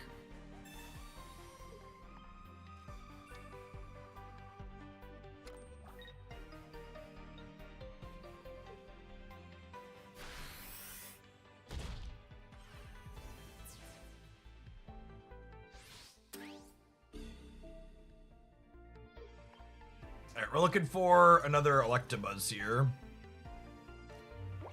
Second Snorlax is better than nothing. These actually usually don't have a second Sabrina. Usually they're like one Sabrina, one Cyrus.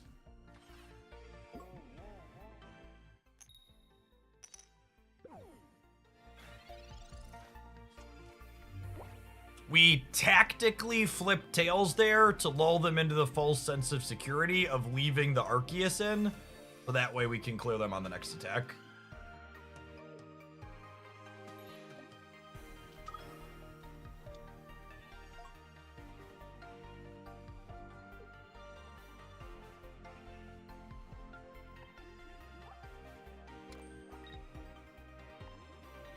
We want to draw Berry or Professor's Research next turn.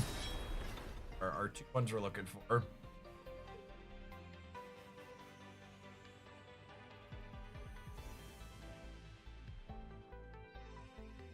They're choosing where to put their power.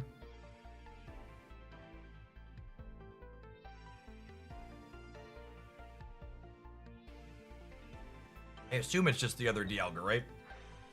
Heavy impact, babe. Oh no!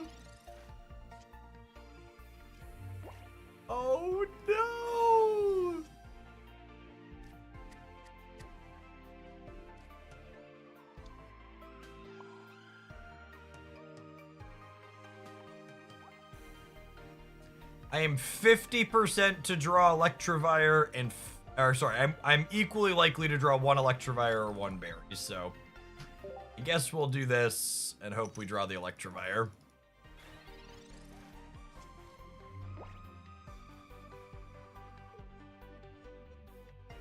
He's just so sweepy.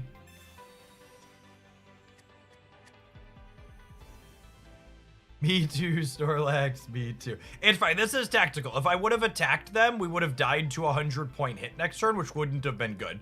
So by making sure that we stay asleep, tactically losing 3 coin flips in a row here, we make it look like we didn't have the choice to not attack when we wouldn't have attacked them anyways.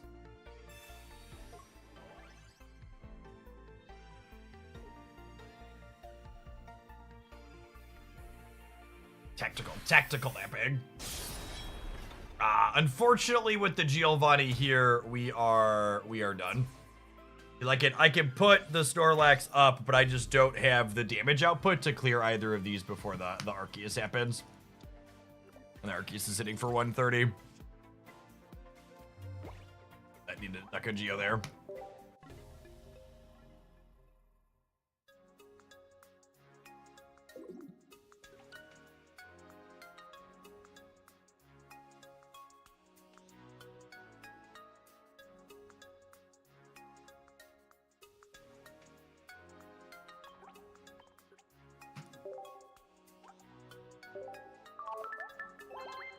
All right, I think I've got one more L in me with this deck, and then we're gonna move along to the Lake Trio. Man.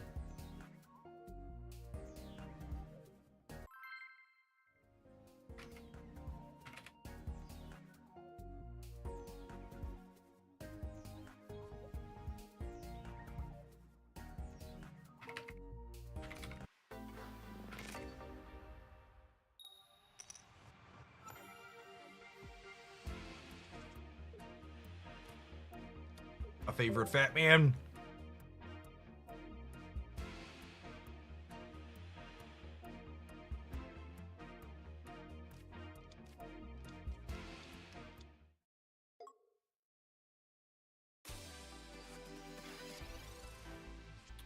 Grass energy. Weavile. Are they playing like Weavile Carnivine question mark? I'm trying to think like what grass stork they could be playing.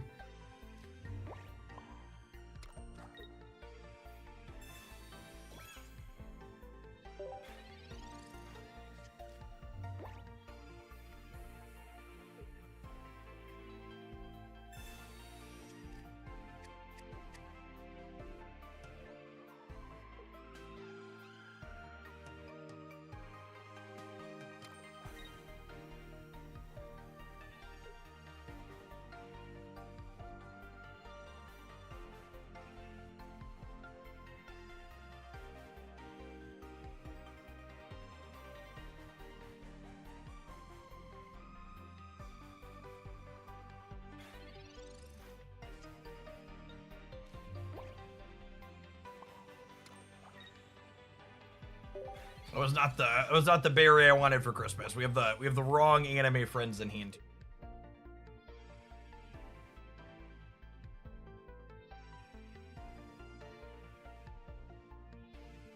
FlexiSpot is the company that makes my standing desk. Check them out. Using my link there is a great way to support my stuff.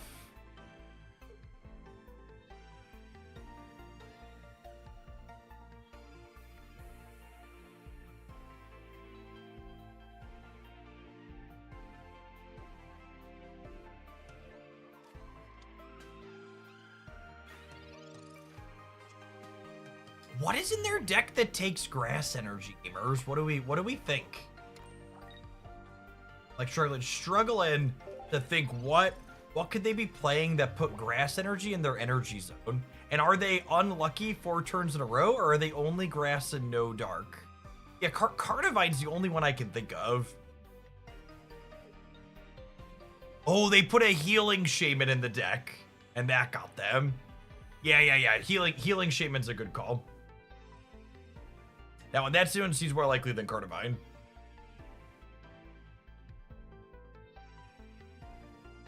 No, you can't misclick the energy, because it defaults the energy that are in your decks, so. I think Healing Shaman's the call out. I just played against someone in Marvel Snap who is collection level 194,000.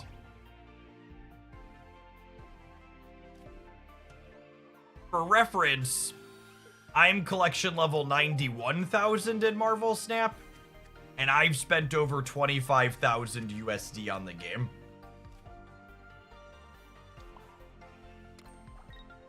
So to be collection level 190,000, you would have to have spent somewhere in the range of over double that. Because I've been playing long enough that I probably have 5 digits for free. You get like 600 to 700 a month for free, and I've been playing for 3 years. So times 30, I have like 20,000 collection levels for free. So they've probably spent upwards in the range of 70 grand on Marvel Snap. 60 to 70,000. Just for collection level. There's a chance they also bought cosmetics past the collection level.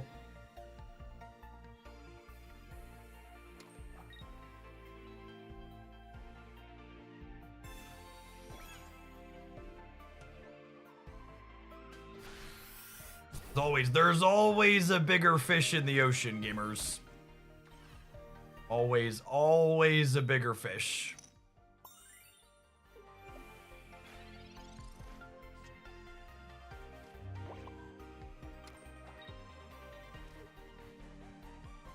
Hats on Snorlaxes. There's no reason to potion this, I don't think.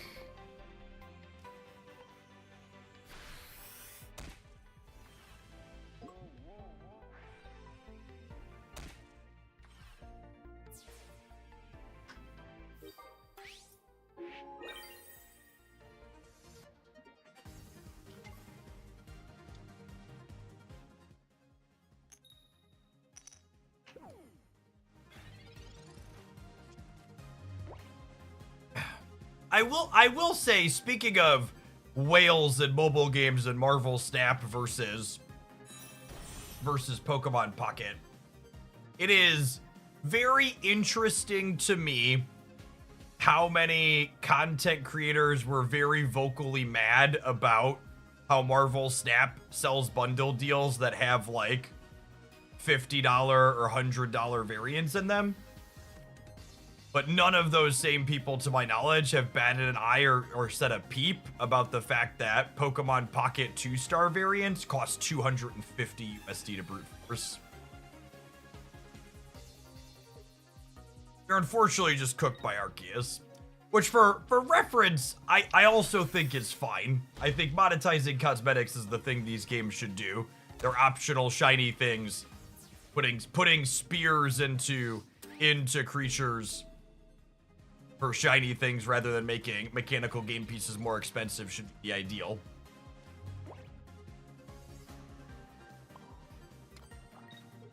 Yeah, I think that's part of it. I think a big part of it is part of the people, the player base who is complaining aren't smart enough to understand the logistics behind it.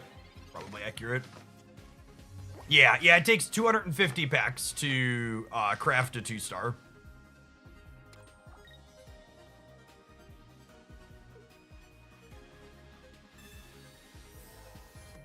They do have dark energy. They actually just rolled 5 grass in a row. 6 grass in a row? Because the what's that call had a grass on it too. That's funny.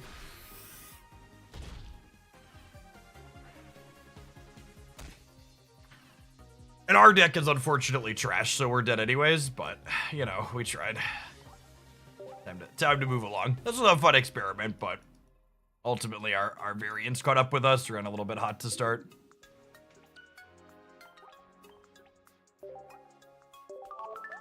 Opponent. Hopefully they'll remember to take the grass energy out. Yeah. Must be there must be a healing shaman in there somewhere. All right. The other one was a specific deck list, so I built that up before we started. We get to play my full art granny in a deck, chat. We've got the Lake Trio and 2 Sky Shamans to help us retreat them around, and a couple copies of Dawn. Let's play a couple games here. Assuredly, it can't be all bad, right? Narrator, it was in fact all bad. Lake Trip.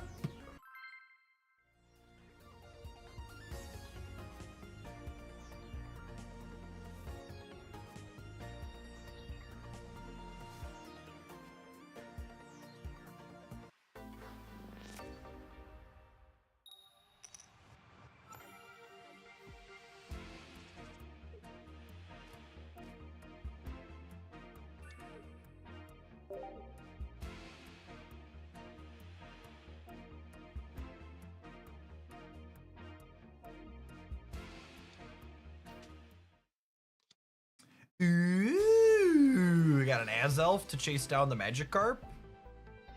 Love to see it.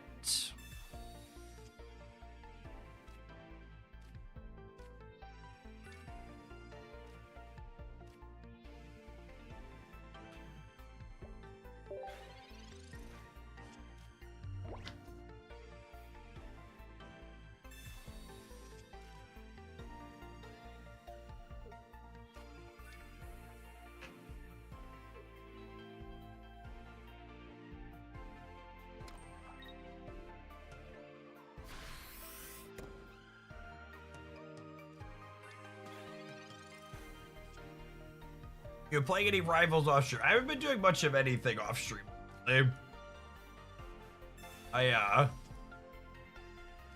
was live, I believe my stats said, for 64 hours last week between the Pokemon Pocket set release and Twitch drops for Marvel Snap. And then with both of those things going on, I was also pumping out like 2 to 4 YouTube videos a day across the 3 channels, so it's mostly just been sleep. Okay.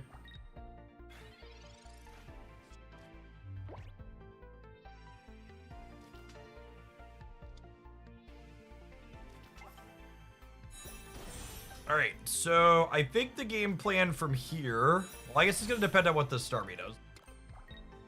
They are building the Starmie, okay. Oh, wow.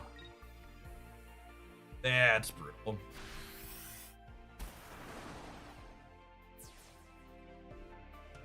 Well, shoot.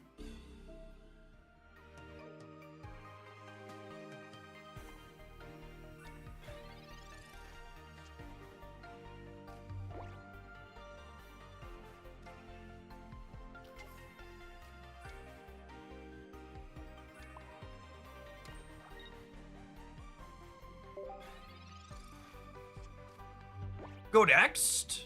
No, we're not done yet. Calm down, gamers.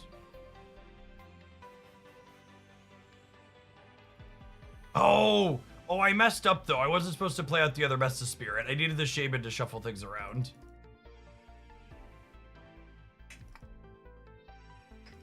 I should have just played the Oopsie.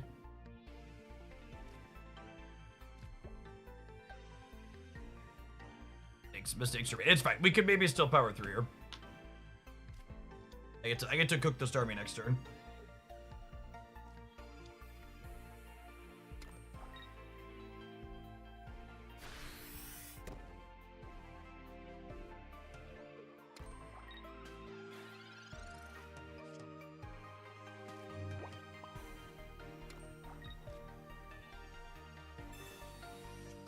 My bench spot not being this though, actually gonna cost me this game probably.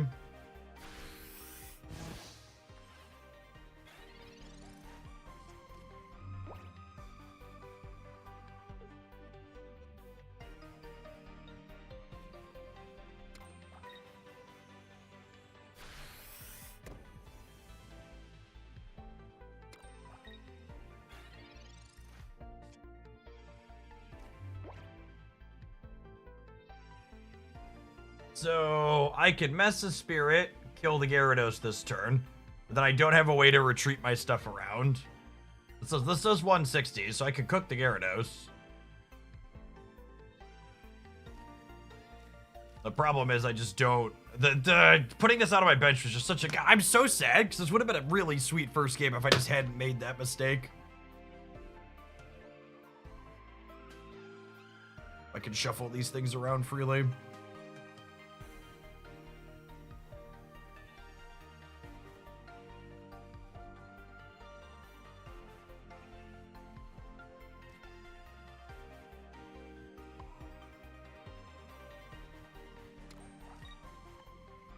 Alright, let's force them to have the other Gyarados here.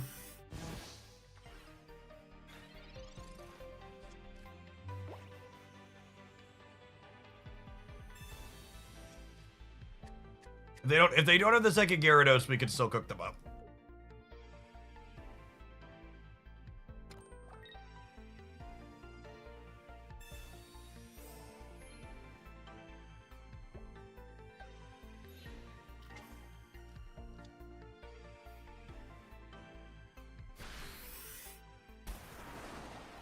That'll do it.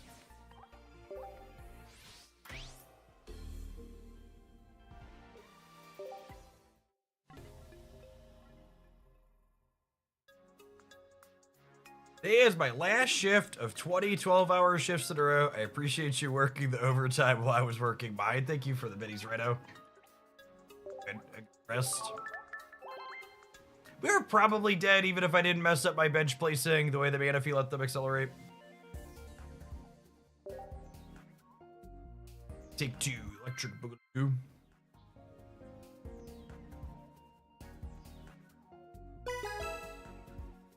Apologies for the pack bait. That's mine, not yours.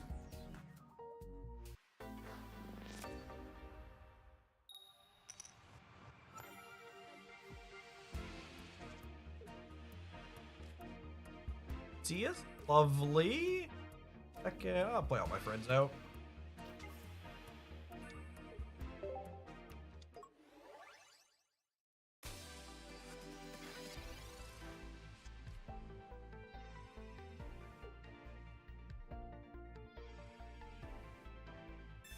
Regirock Grass Energy. Are they just stonewalling us with this, or do they have a healing shaman in their deck that they messed up? That would imply just stonewalling.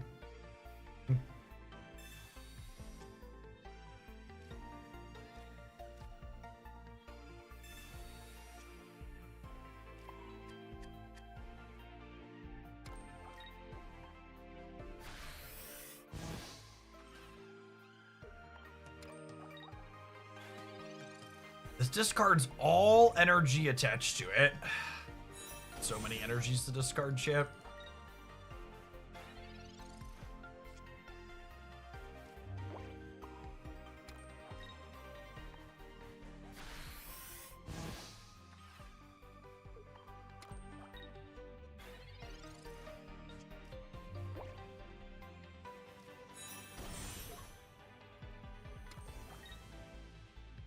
Alright, so the game plan here is Shaman allows us to truffle shuffle our friends around. And then we'll Azelf snipe the superior, and then Cyrus plus Mess Spirit can drag it up and take it out next turn. Oh, you know what though? Maybe I guess I have another Azelf. I'm probably supposed to keep this though, so it doesn't die to the 70 if they leaf and switch next turn.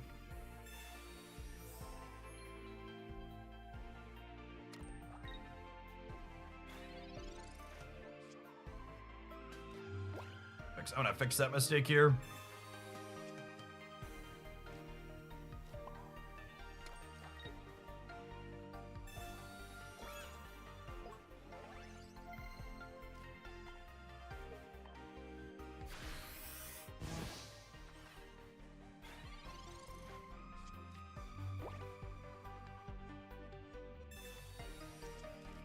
Assuredly, they must be playing Celebi or something as a finisher behind the... Yes. Narrator, they were not. Alright, we're on the scoreboard. It's crazy how many different expansions are available in Wonder Picks. People are still pulling from a variety of packs. Well, I mean, they've been releasing packs at a rate where even people who are optimal free-to-play are not getting everything from previous packs before the next one comes out, yeah?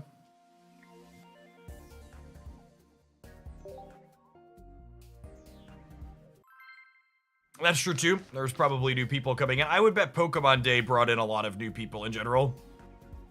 The best pack video I put out yesterday isn't performing well, but it's not performing poorly, so that's nice. Usually new player content falls off at this point in the game's life cycle, and it's a low end of average so far.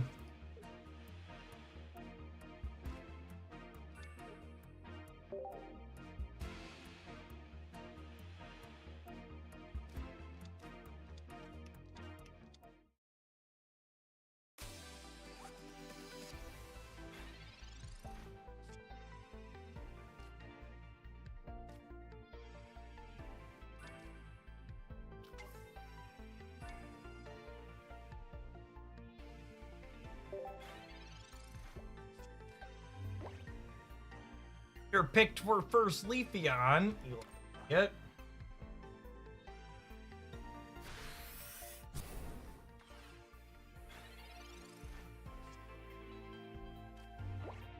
Alright, let's communicate into Sky Shaman, which we are 50% to get here. There's 4 basics in our deck, and 2 of them are that.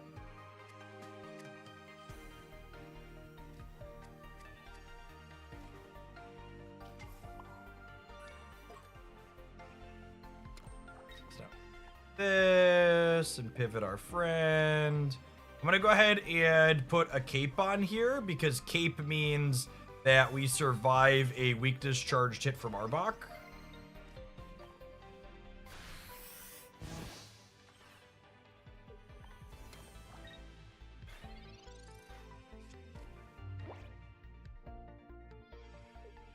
How heavily are views weighted in the first hour or days after video release? Typically speaking, a YouTube video will have most of its views in the first 2 days after it comes out. Now, it is possible that something like the best pack video will have a little bit of a longer tail because it's something that new players will be searching for as they come into the game later. That's something I won't have a good answer to for a little while.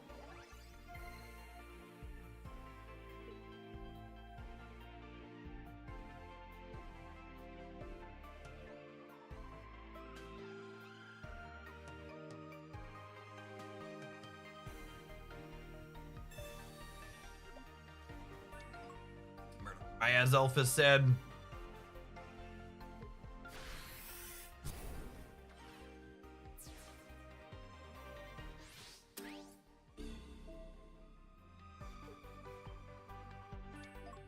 It's a clean 5-0 in the Emblem event with the Arceus Raichu deck. Nice, I like that one a lot. A lot of fun.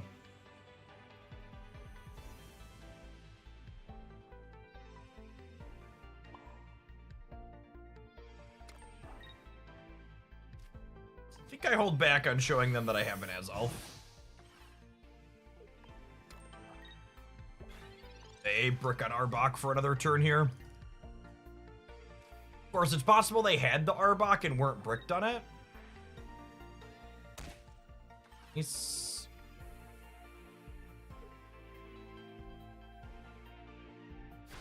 means Uxie lives for a turn.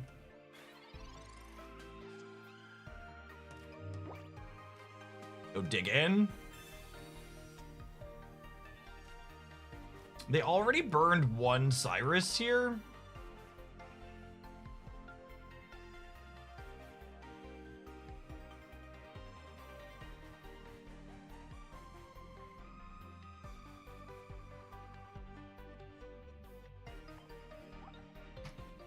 If I attack the Darkrai,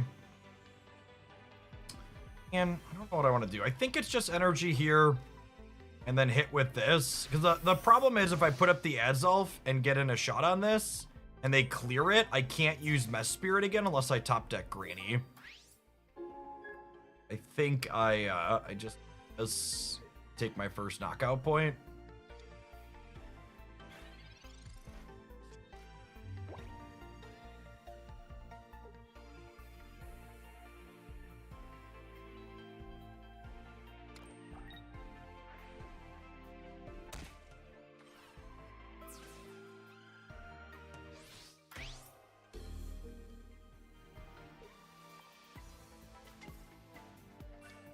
Put this up because it has a free retreat cost thanks to Shaman.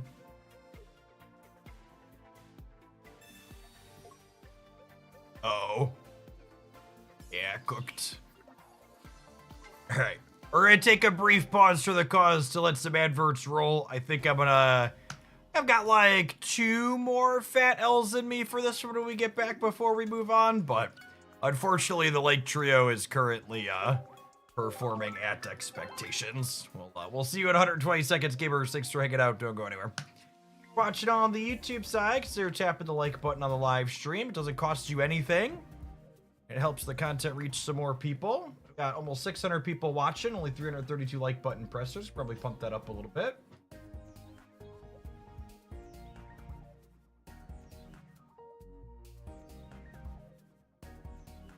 I've been recommending early packs to open to people based on the trainers inside them, since those can be played on any deck, and I had completely forgotten that you can trade trainers. That video was super helpful. Yeah, for sure. Which that's another one of the reasons why I really hope they consider doing 1 pack per 4 weeks instead of 2 to 3 packs every 6 to 8 weeks. Because being able to trade more recent cards quicker is so good. The fact that I could like help my wife and my buddies like get cards from Palkia and Dialga packs already through the trading mechanic was so super useful. It's like funny, Christy, my wife's account, she actually hadn't opened any base art Cyruses. She had 1 full art, so was building her PvP decks. I was like, all right, I need to trade you a base Cyrus here.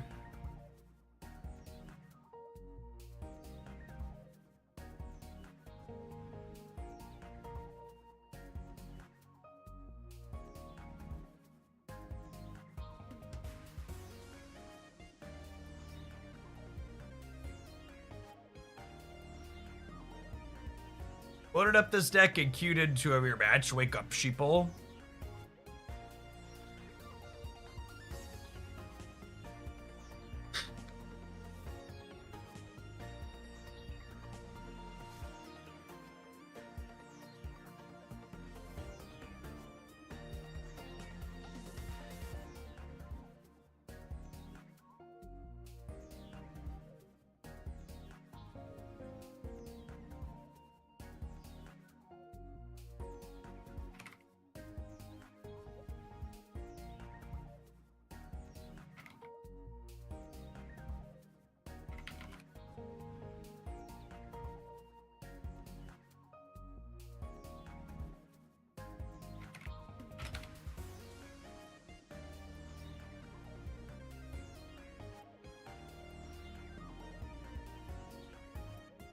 Before we dive back into some more games with this pile of cards, I would just like to shout out that the Hooglandia and Spragels Open series for Pokemon Pocket is going to be returning tomorrow afternoon.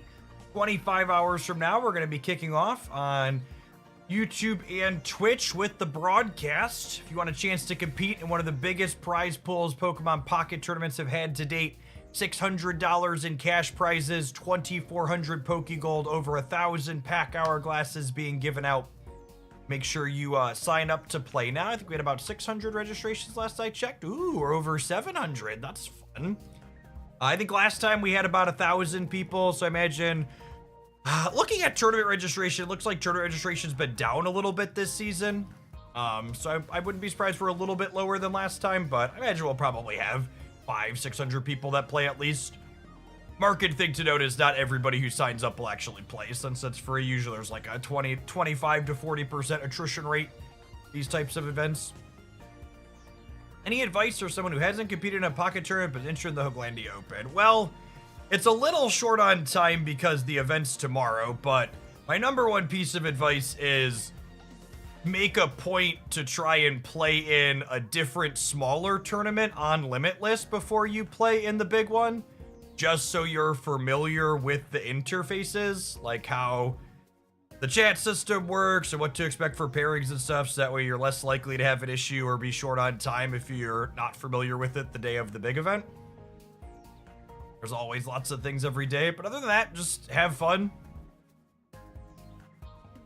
Show up, play all your games. One of the things we're doing for this event is we're gonna give out some door prizes to people who finish 5-2 or better.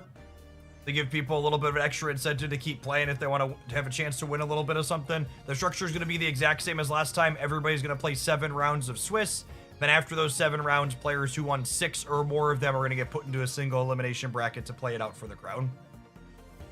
Sure. Make sure you read all of the details in here. Make sure you're in the Discord server and know how to share your screen for a feature match upon request. Well, we actually didn't have to DQ anyone last time for not being able to screen share upon request, so I'd like to keep that streak going, but we will be hard and fast about that rule. If we tag you for a feature and you're not in the Discord or you don't show up when requested, you'll be removed from the tournament regardless of your record. The tournament is free 99 to play in because the goal of it is to produce a good broadcast, so it's important that you be there to help provide the good broadcast.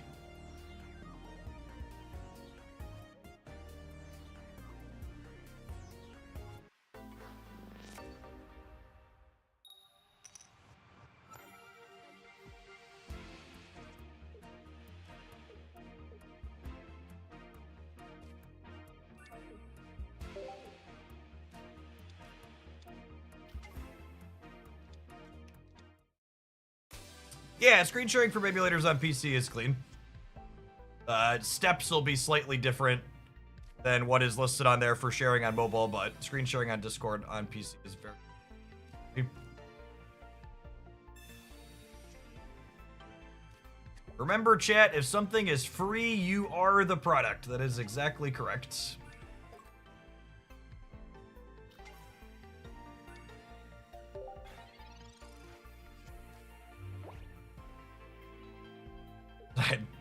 I had someone show up in my DMs complaining about bad customer service from the last tournament that they played in because they weren't happy with the delay we had an issue in the first round. I was just like, listen, bud, you're not the customer here. You didn't pay to play in this tournament. Customers are the people watching the broadcast at home. They're the ones actually providing value for us.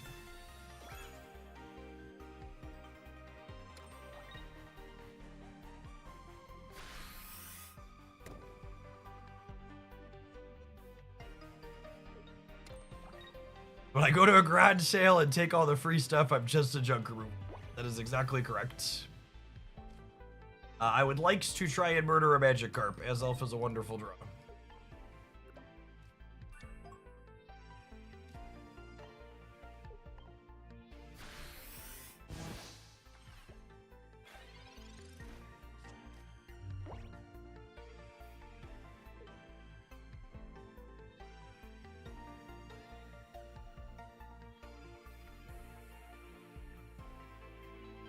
The comment on the YouTube side reminded me of one of my favorite idiotic conspiracy theories that you always hear with card game players. And that's they'll say the matchmaking is based on the deck you play because they queued up and hit a bunch of mirror matches with the deck they saw featured. And it's just like, really, gamer? You played a deck that was featured on a YouTube channel that got tens of thousands of views, and then you queued up for a mirror match with it. And your only logical conclusion was that the matchmaking was rigged?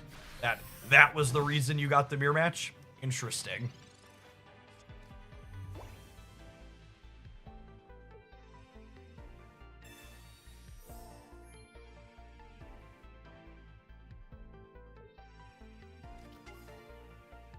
With the introduction of a mulligan system similar to the Pokemon card game, help with the proliferation of 18 trainer decks. Well, does paper Pokemon call it a mulligan?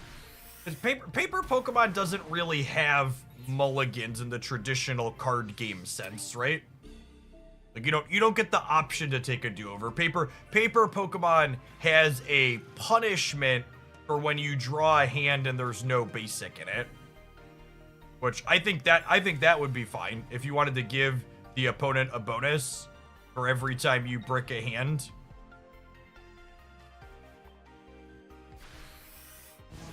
Yeah, you get a redraw, but usually a mulligan involves a choice, right? In a game, you're choosing to take a do-over, whereas like taking a do-over in paper Pokemon is you were forced to do it because you didn't have a basic. Hey, Peepero, thank you for the membership on the YouTube side. Appreciate that.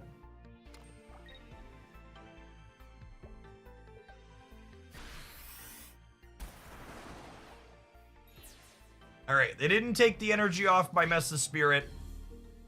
We just need to spike. We just need to spike the Azelf on these 2 Pokemon communications or our draw. All right, so there is, oh, were we guaranteed? We're guaranteed, right? There's only 1 basic in our deck? There's only 1 Pokemon in our deck? I think we're guaranteed.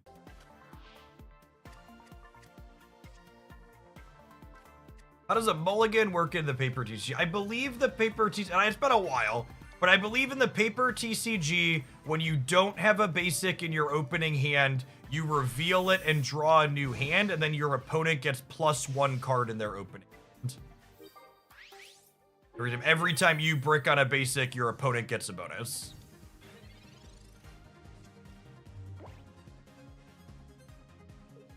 Oh no, just for clarity, Cage Bug Catcher, I wasn't saying that you were saying it was rigged. I was saying hearing that the matchmaking is rigged because of that experience is something that is common in other spaces. That wasn't directed at you, it's just your comment reminded me of that anecdote.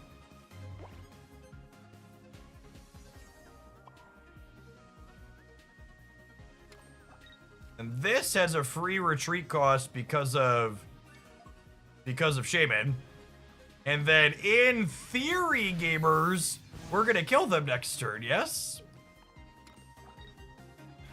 We get to retreat this for free and dawn this up in Supreme Blast again? Oh, baby. Oh, baby.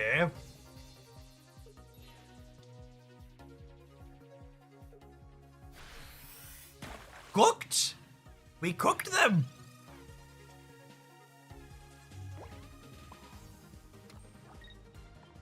Baby, look at the Lake Trio. The Truffle Shuffle on the Shaman was so good. This Shaman was like 3 X speeds this match, yeah? That's so many X speeds.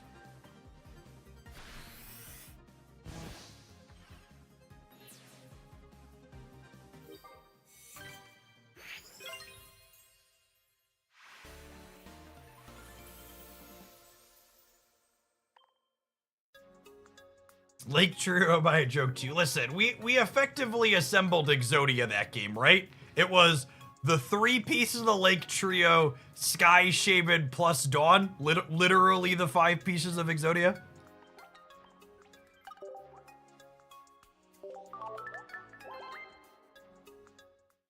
Unironically, it was our 5-card combo. Can't stop, won't stop.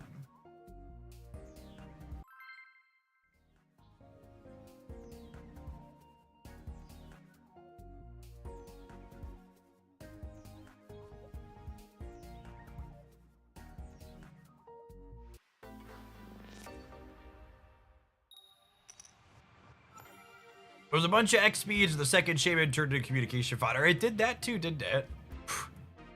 Ooh, and people say it's hard to assemble a combo.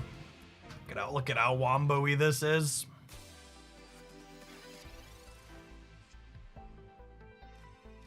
There's the real all-star of the deck gamers. There's the real glue holding it all together.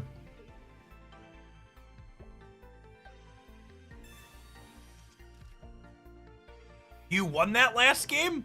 We're staring down a Gyarados when I walked away. Of course we won the last game, chat. We're playing Mess Spirit. This is a legendary Pokemon. Pushed beyond belief.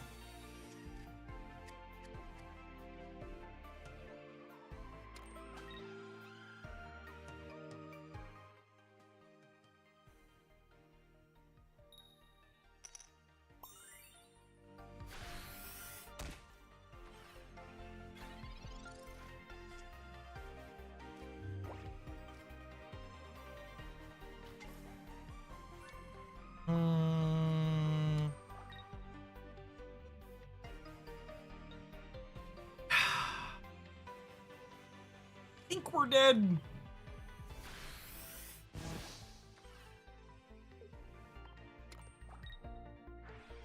Leafeon's gonna be a tough nut.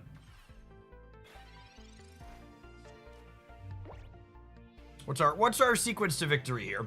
We get Sky Shaman as a free retreater. We put Azelf up with a cape on it. We build up energy on here. We granny this back to hand.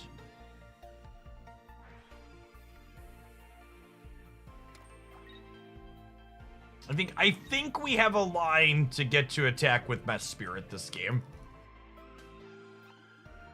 It's not a super likely one, but it exists.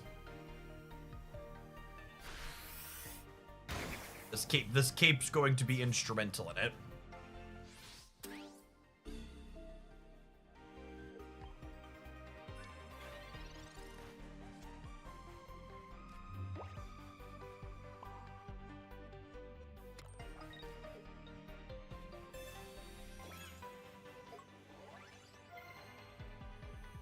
Okay, so we end turn, and now I just need to draw Sky Shaman or any other Pokemon to communication into Sky Shaman. Oh no, they top deck Celebi. Celebi probably cooks us. Oh, I don't know that we come back from that one. It's fine, the Celebi flips all tails, yes? Whoo, what an easy game. With variants like this, I can only assume they're about to flip all tails, chat. Pokemon. Arceus wouldn't give us draws like this just so we could lose. He's going to firmly stack the deck in our favor.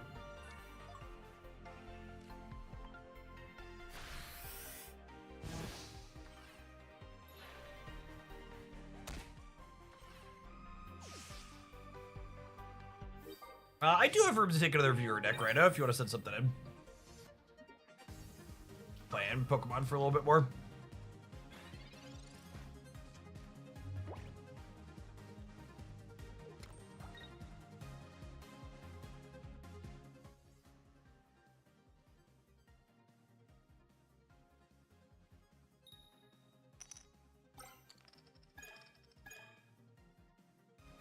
Oh no! Where's my plot armor? Where's my plot armor, gamers? Senpai, thank you for the prime, appreciate it. Okay, all right, it's fine. Nobody panic. If Uxie lives next turn, if Uxie lives through the turn, the Dawn, correct. Uxie has to live, Uxie has to live and we find Best Spirit, and then Dawn means we clear them next turn. Okay, there's a line. There's a line. We just need a 1 out of 4 here. We just need a 1 out of 4 and then we can win. Like I said, chat, Arceus would not have made this draw come together if we weren't destined to win. I'm gonna turn the plot armor on. I have a special streamer game button I can push that DNA gave me. And make sure we showcase a win here and encourage people to open packs for Mess Spirit.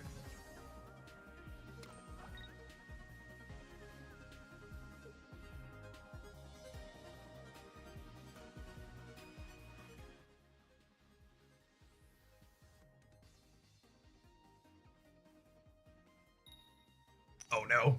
Oh no! No! What a freaking tease in the middle. I can't believe we maneuvered that to a spot where we were just one low roll away from victory. One singleton low roll away from victory. It was so close.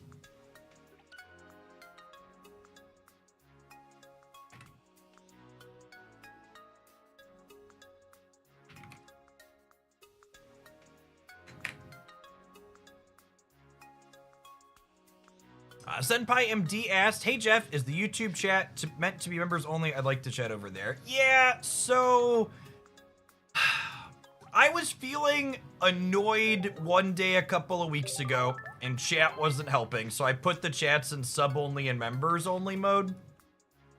And then I'm gonna be honest, not having to deal with random people being obnoxious is much better for my mood and enjoyment of my job. So I know it hurts the viewer count a little bit to not let everybody be able to chat whatever they want, but I'm a good bit happier not having the extra people throwing whatever they want at me. For reference, if you're someone that wants to support my content even just a little bit and chat really cheap, there is a $1 USD per month membership on the YouTube side, explicitly for that reason. Even putting up that $1 threshold just like filters a lot of the obnoxiousness out. Manaphy, what's OF Palkia? By OF Palkia, do you mean the 1-point Palkia? Yes, on the YouTube side, you get to fully set prices for memberships. I would have a $1 option on the Twitch side as well if they let me, but they don't. Original form, okay. Sounds good. Thank you for the biddies, Rhino.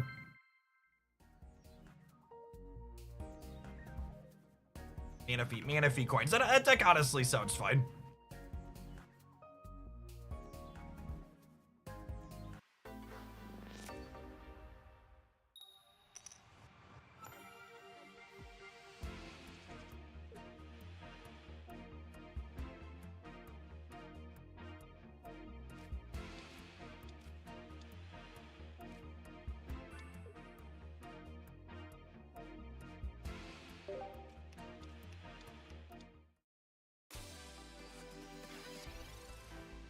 It's also not like we have a shortage of people chatting. YouTube chat can be pretty quiet sometimes because YouTube doesn't really have a culture of direct support despite the $1 membership, but on the Twitch side, my Twitch channel is ancient, so I have plenty of subs who are chatting even in sub-only mode.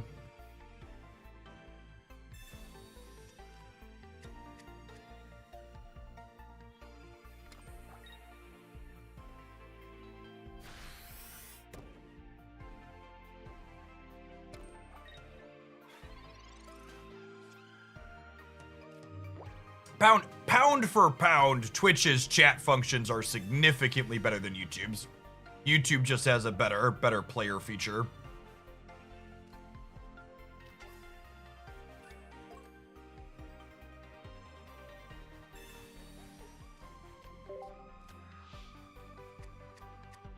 We're looking for a mess spirit, gamers. We're looking for a mess spirit. Two 50%ers to find mess spirit here. Can we do it? Nailed it. Okay, and then Shaman enables the Azelf Uxie Truffle Shuffle here. Slide this out. Treat, put an energy on.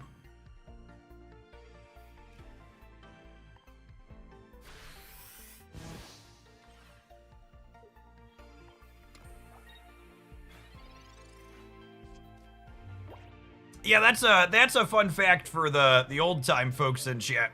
One of the reasons why Twitch chat is so feature rich and well put together is unironically it's a web-based UI for an IRC server. Every Twitch streamer's chat is a channel in an IRC server.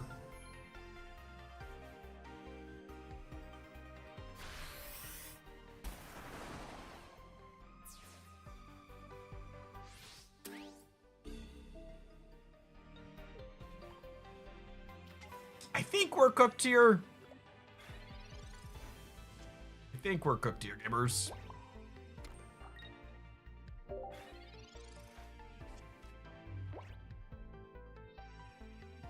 You know what IRC is? Remember to stretch. LOL. Hey, Michael, thanks for the membership on the YouTube side. Appreciate it. I suppose if we dodge second Starmie and we top deck now we're just gonna die to a Lapras EX, right? That really speaks volumes about the competitiveness of the Lake Trio deck, right? Even if we hit our best draw here, we're gonna die to the Lapras.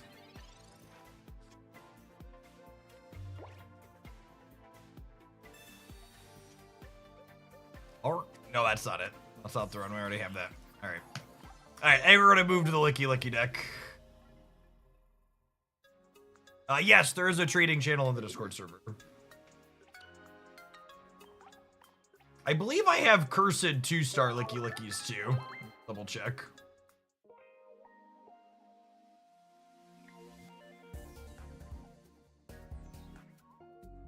As you said that, I opened a Licky. I apologize for your loss.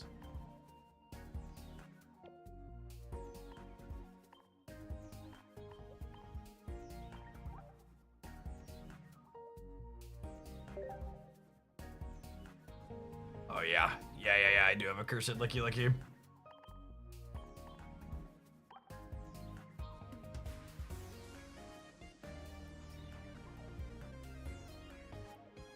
Also, if we could just pause, this is the inferior Licky Tongue because it has a retreat cost of 3, makes it not tenable. But the developers of this card do exactly what they were doing. Its attack is called Continuous Lick, and it does 60 damage while having 90 HP.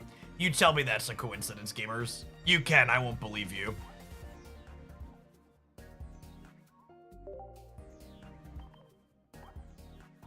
They knew what they were doing.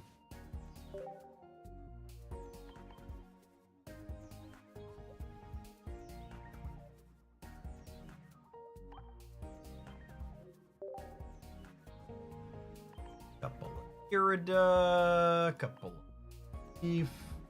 We're playing a second Cape. Do I want second Cape or do I want a 7th basic in here somewhere? I think I want a regular Palkia over the Cape. I think your Manaphy decks usually want 7 basics.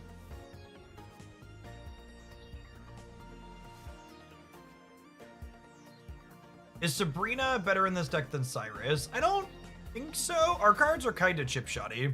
Sky Shaman. Sky Shaman's not a card you want to put energy on, so you want a lot of basics that you're happy to power up. I think it's just other Palkia.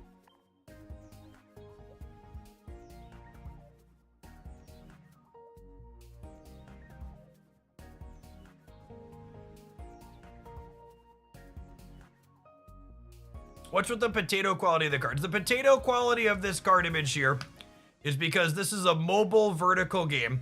So what I'm looking at on my screen is this big resolution. So when I pull the deck view up in full, I'm taking that very tiny amount of pixels and stretching it across my screen in its entirety. Native widescreen Pokemon Pocket When gamers.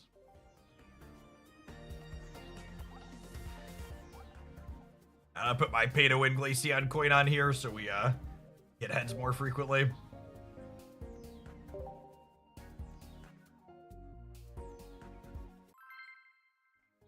We can play Arceus. Arceus isn't a bad idea.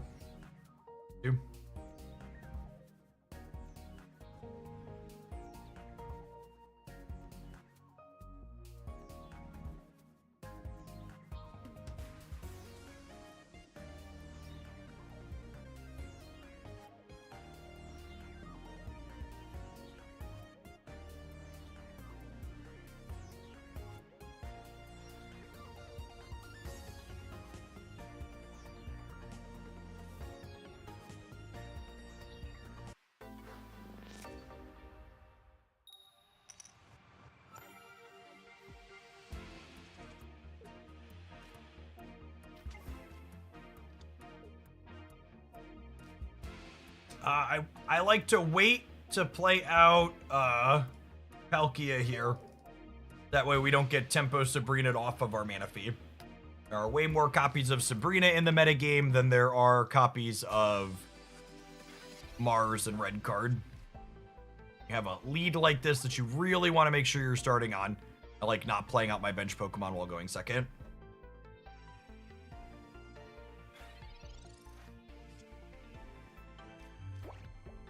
Or another basic Pokemon here. Right, that'll do Pig. So the Zone Smash here, if you're one of the many people who's never looked at Origin Form Palkia, because let's be honest, there's a lot of us who haven't. This thing does 60 plus flip a coin if heads do an additional 60. Some parallels to Baby Articuno. Baby Articuno has a 3 energy, 60 damage attack where you paralyze when you flip a coin. Whereas this is just more likely to knock them out.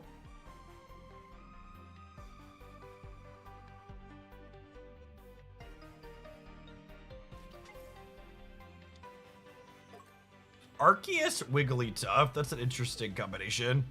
two very energy hungry Pokemon in grass that can't power them up. I wonder what their grass Pokemon is.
I think I'm just supposed to charge up my monsters, gamers. I think it's just make sure I have this Palkia charged to guarantee one-shot Arceus.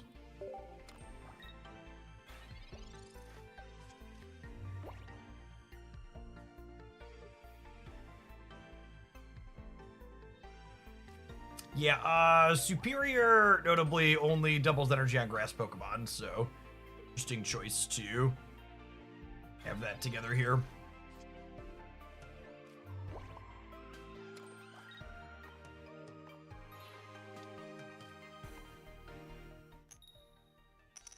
This is a good use of variance allocation. I didn't need a heads here, so we tactically used up a tails, so we're more likely to get heads on our next flip.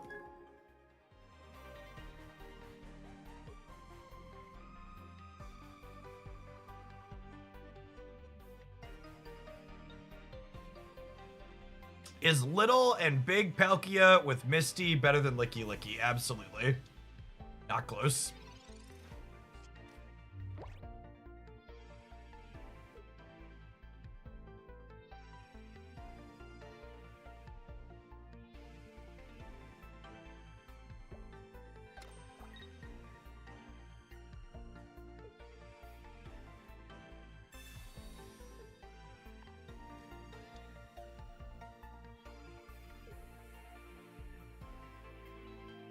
I just hate having to play the card Misty. I mean, she's really good.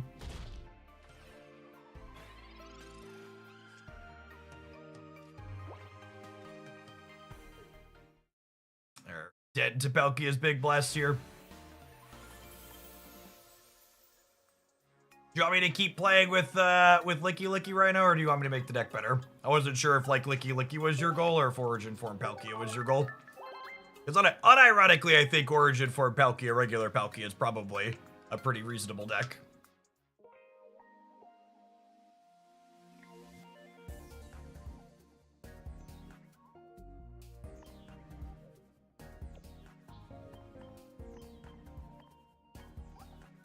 Alright, matching Palkia's in here.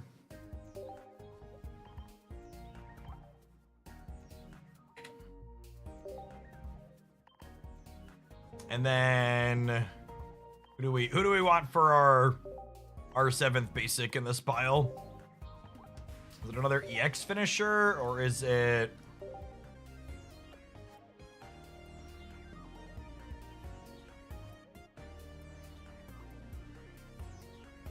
yeah, baby Articuno could be it. I don't hate baby Articuno. It could be another EX finisher too, though.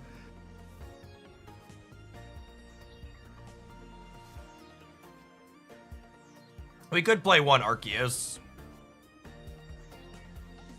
I kind of like the idea of one Arceus. I think you typically want 3 EXs and 2 1-pointers. It's typed arrow instead of arc. Bad brain.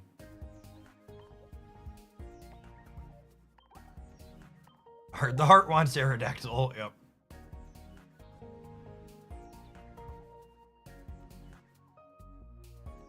I don't need communication if I'm not playing a stage 1, right? So I can get my other keep in here.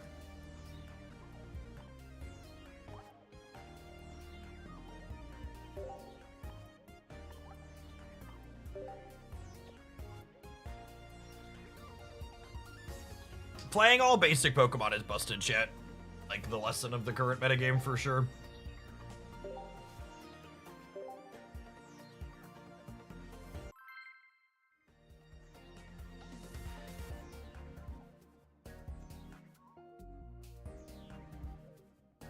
Did you really open 5 immersive Arc? Yes, I did.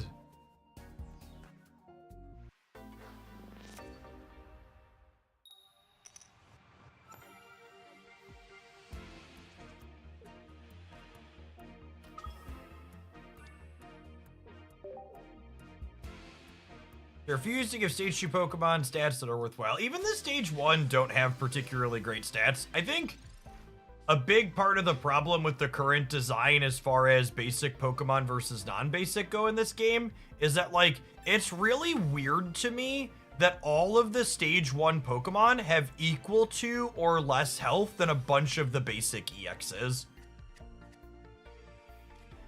Like, why would you play a copy of Glaceon when you can just play this card that has the same HP and hits harder for the same energy?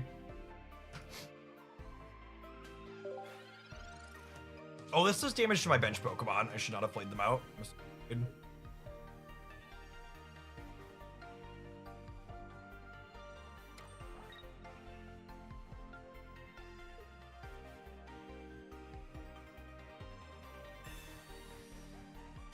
Rewarded for playing them out? Question mark. Hey, they wheeled me into a copy of Leaf. That's nice.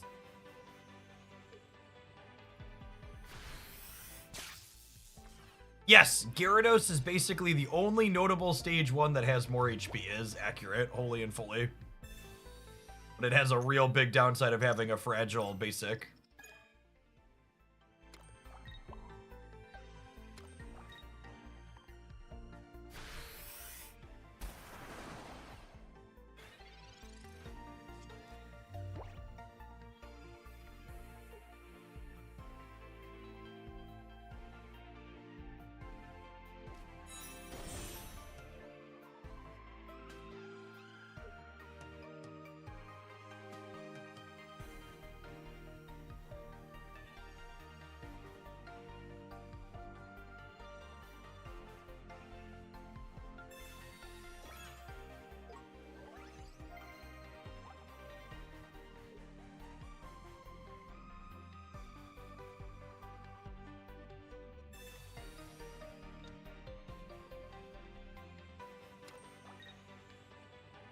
I mean,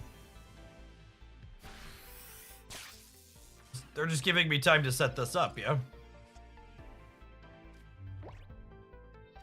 I'm still gonna Misty here, because if the Misty hits, I can power up the Arceus ahead of time.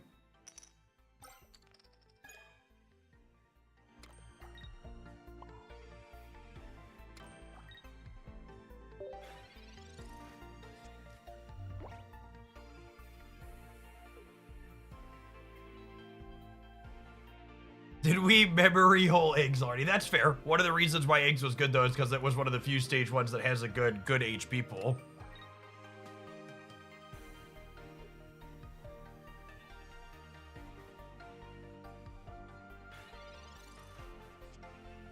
Well, see, so that's kind of part of the problem of what I'm getting at, Tank Magic. I don't think they fix the current design problems they have simply by making stage 1 and stage 2s more consistent, especially with how few deck slots we have. Like, I feel like part of it is just like a pure numbers problem. Like, even if your stage 1s are equally as consistent as the basics. Oh, did I have a Leaf? I'm gonna blame talking to chat. Talking and clicking is a dangerous game.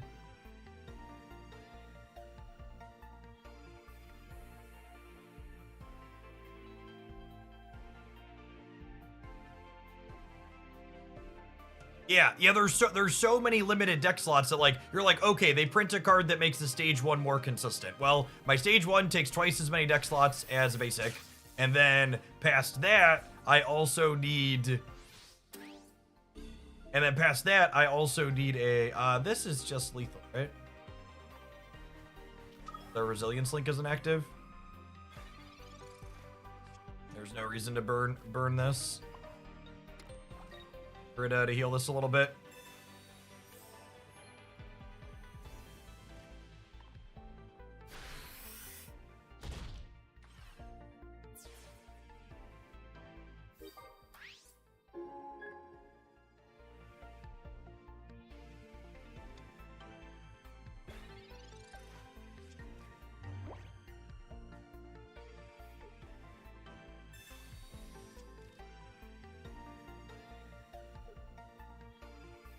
It is definitely not just you, Lorenzo. You have to restart your client to fix the scroll bug. It's really offensive.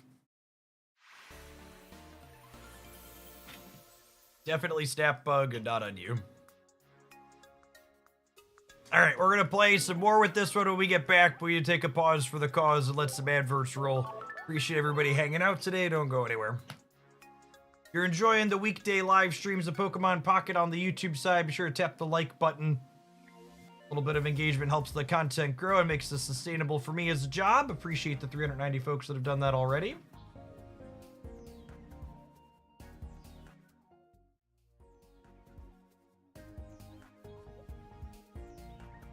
They just released an update for Snap. Sweet, they did.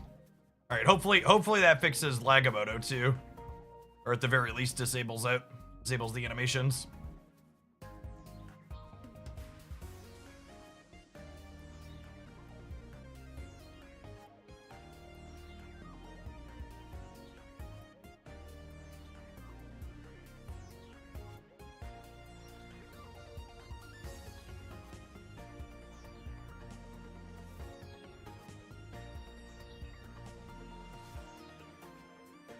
Is this just a worse 18 trainer Palkia? No, I don't think so. I think it's different.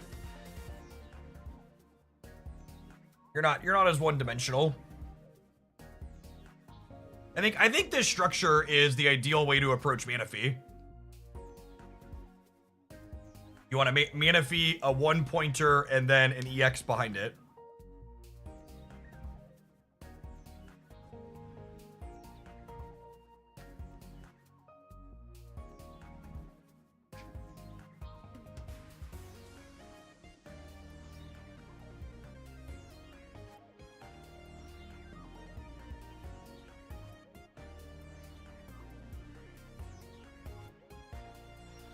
It's 13 trainer Palkia. It is.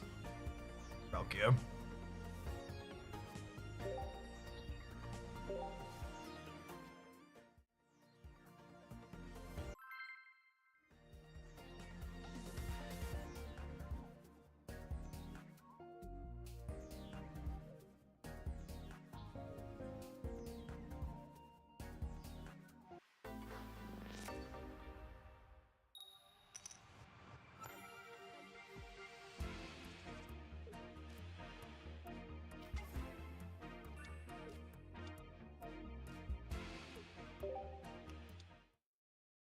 Nose pass gaming.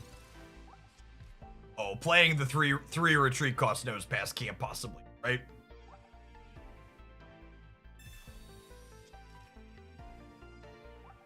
Three retreat cost is so many gamers. Not being able to leaf out is a huge drawback.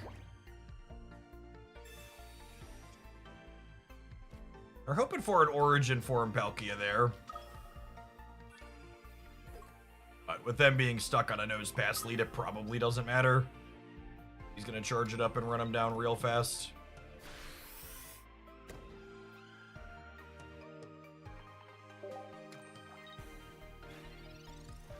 Yeah, your options for single knockout point Pokemon to follow Manaphy are basically Origin Form Palkia and Articuno. Maybe Articuno.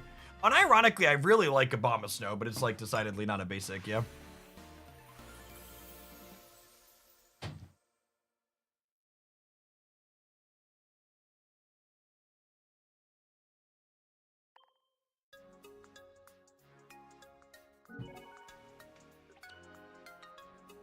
My Kingdom for automatic choices when you only have one option. Yes, that would be nice.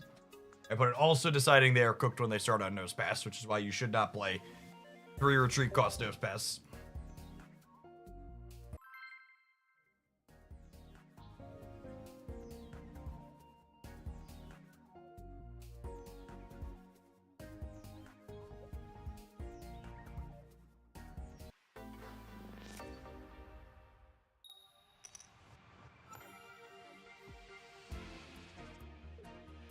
Is our least ideal lead, but we are playing 2 copies of Leaf, so hopefully we can shuffle it around here with a decent draw.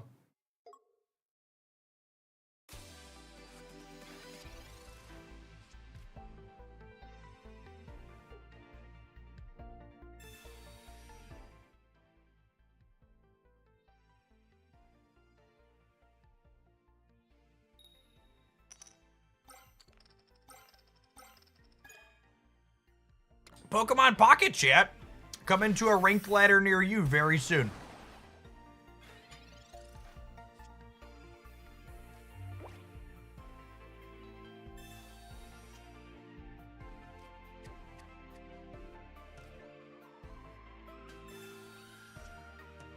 My body is ready. Mine's not.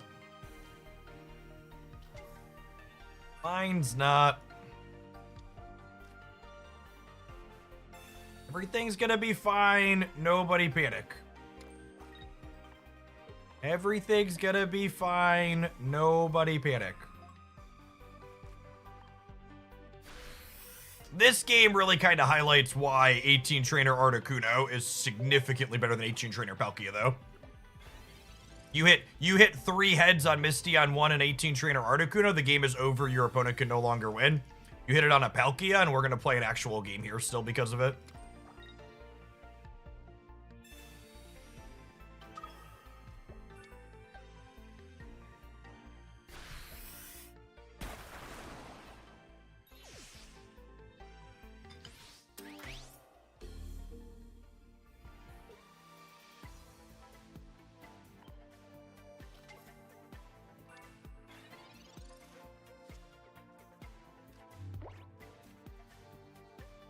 I guess if they have second Cyrus, we're gonna die. Shame we didn't draw basic here. Well, do I just retreat to dodge Cyrus? I just retreat to dodge Cyrus, yeah.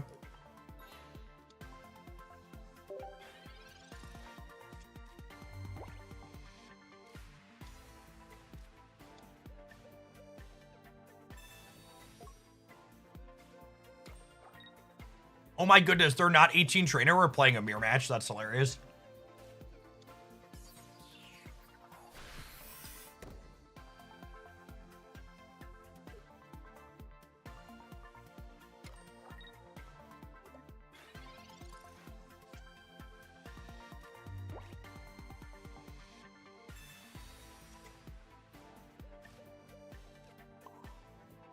Your Manaphy was at full life, though. So, when I talk about being dead to a card like Cyrus, I am not talking about losing the game that turn. I am thinking multiple turns in advance through what are the sequences my opponent can have that allow them to beat me. So yes, the Manaphy was at full that turn. However, if I activate the Manaphy that turn and then it takes 30 the following turn, I lose to a Cyrus on all future turns after that. Did you pull both Full Art, Irida, or did you use pack points? I used pack points for both. Opened an irresponsible amount of this. Some of it via chat support and some of it via my own.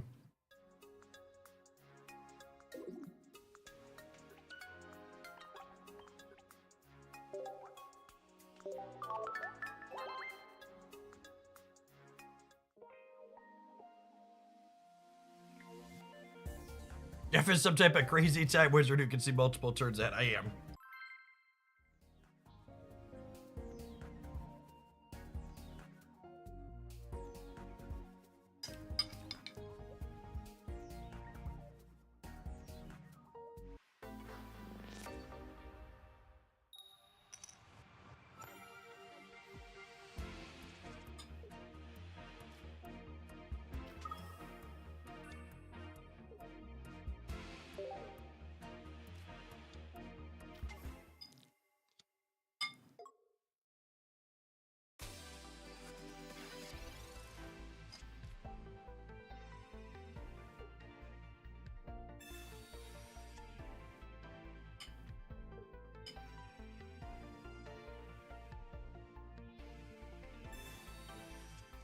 Hoping there will be less 18 trainer in your tournament tomorrow if it's mostly your viewers. I mean, Spragels' audience for Pokemon Pocket is larger than mine.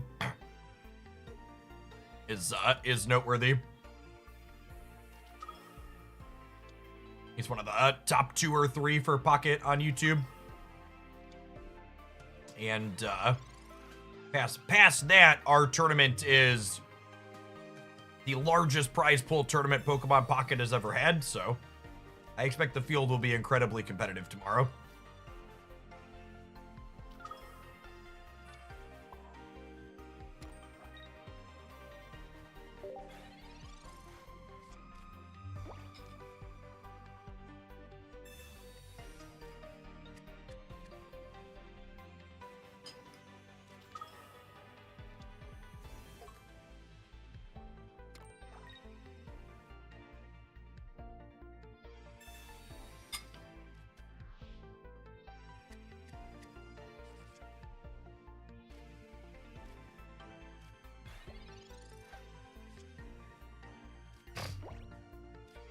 But Spragels doesn't do sweaty focused content. I mean, there really aren't any Pocket creators that are really hyper-competitive focused.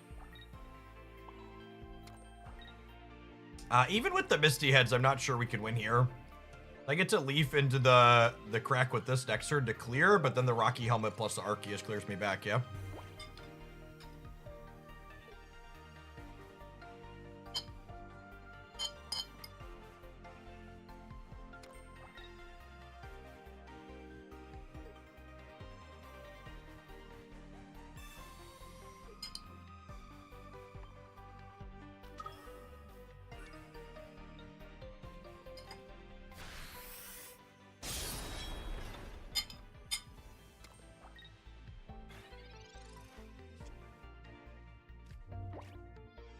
This board state is worth more than my car. I certainly paid $250 each for these. What the retail was there. Just so we're clear.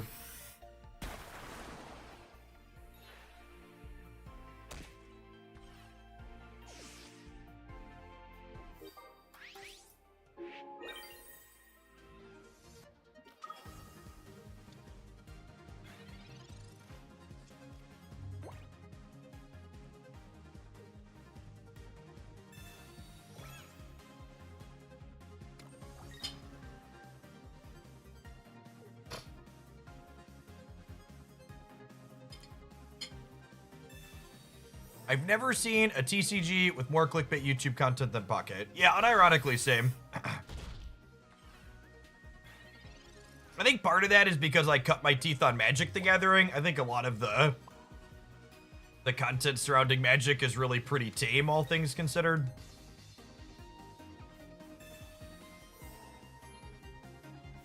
Snap was a step up from that, and Pocket certainly a step up from Snap.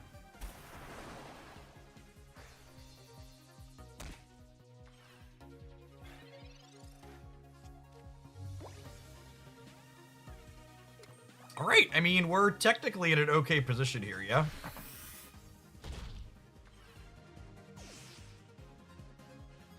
I guess they're going to pivot to this to power this. Oh, but this is also at 130 from the Palkia hit earlier, right? So if I can top deck another basic here, we clean this in one with they don't have a cape.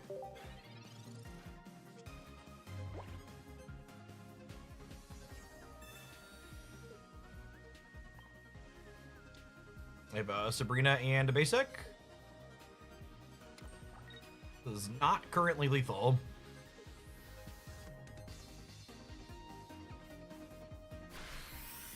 All right, they're dead to Leaf. Imagine, chat, for a moment that this red card had been a useful card instead of that. Imagine if it was just a random basic Pokemon. They'd have won this game, but instead they shoved a red card in their deck. And now they lose.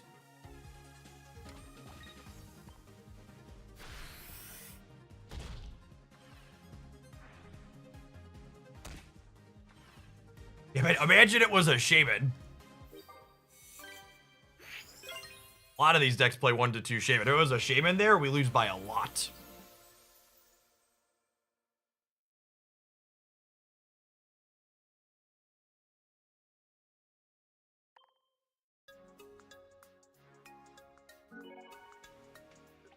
How do we manage to win that game? We won that game because our opponent was playing a 19-card deck and they drew their brick.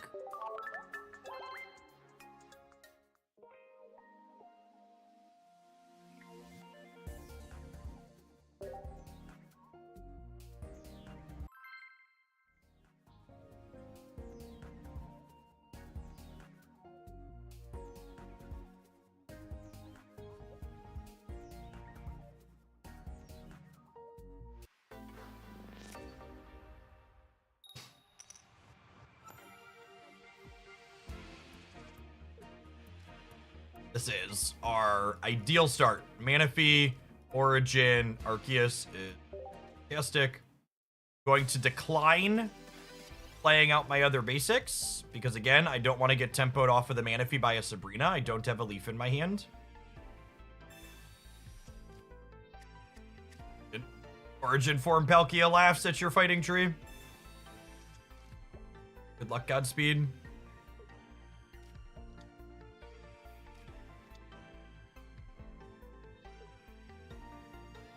So they need Lucario and Giovanni to clear the Manaphy next turn. Picker, thank you for the 2 months. Appreciate that. Welcome back. Am I building Arceus or Palkia first? I think with the density of basics in my hand, I actually want to build... Arceus. I'm going to leave this last bench slot yet, because it might be another Origin form, but it might be EX Palkia.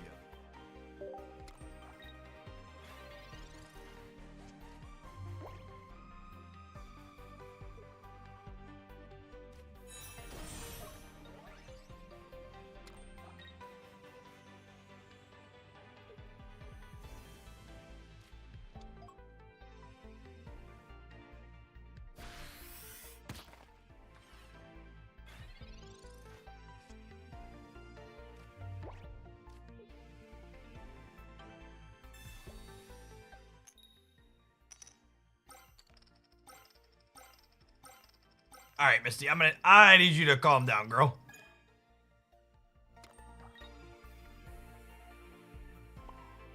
Was that really necessary? All right, hopefully we saved one more heads here. Cool. Hey, chat, you gotta buy the Glaceon coin.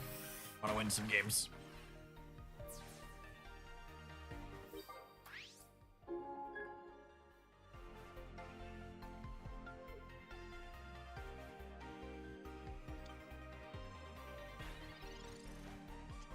Can I borrow that Misty for the tournament tomorrow? You cannot. Well, it seems like it would be unfair to the other competitors.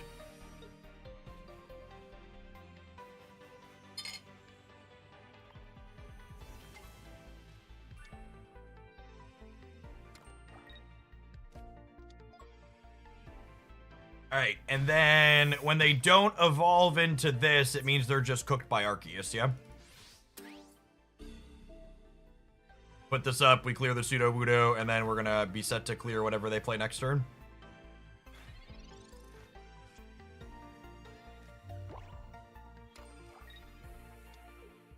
Yep.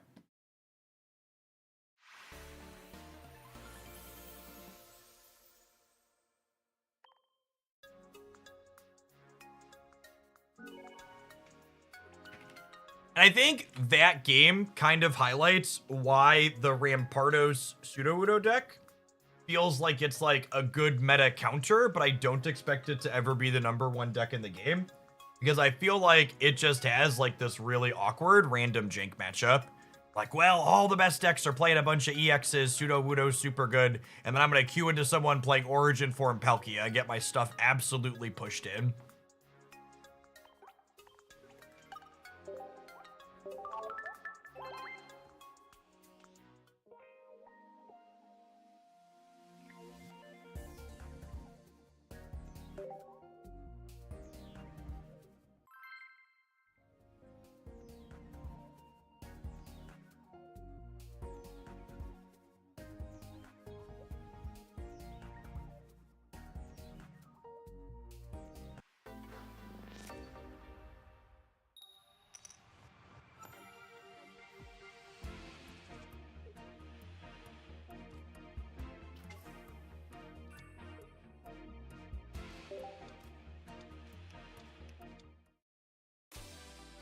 Yikes!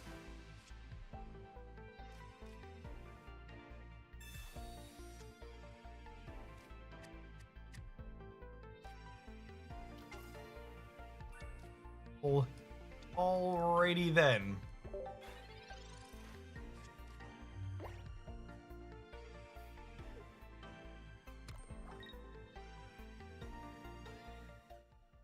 If you look really closely at Jeff's copies of Misty, they say streamer in the lower right-hand corner.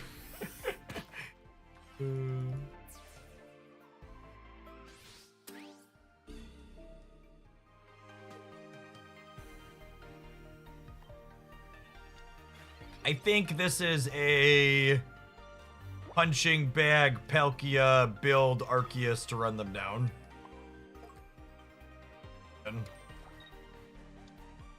Play this other one out to hedge Sabrina.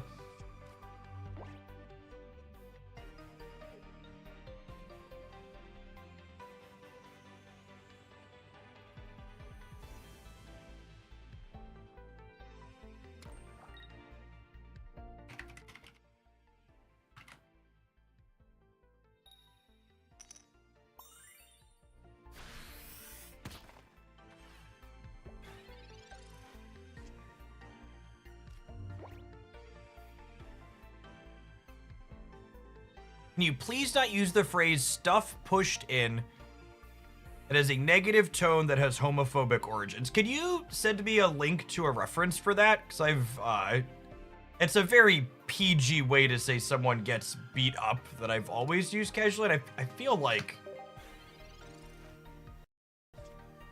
Could you send me a reference to that? I'd appreciate it.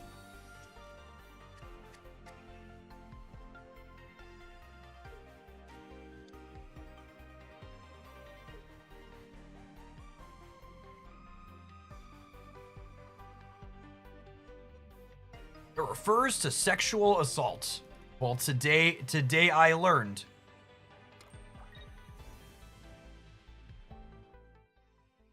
Mr. Frogsy, thank you for the prime. Appreciate that.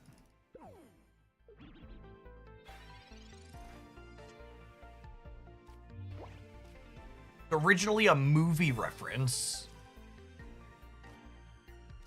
It feels like one that's propagated far past that.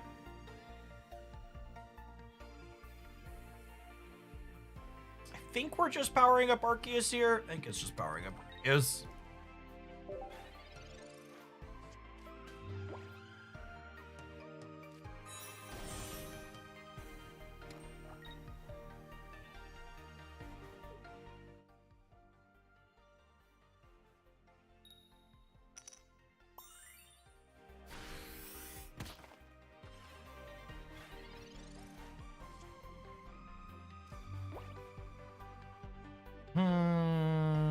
So a single heads on Misty here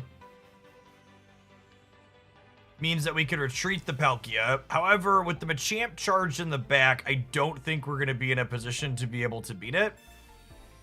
So I think this is a hope this works out and hope they're bricked on their stage 2 for a little bit the way the setup's gone. Like losing the Manaphy early put us really far behind. It meant we couldn't build 2 attackers and could only build this Arceus. It's kind of got to hope it goes the distance.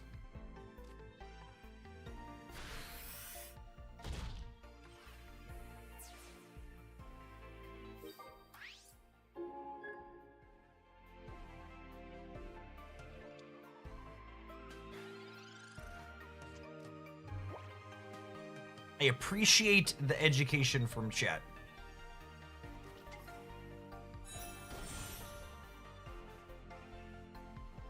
Cooked.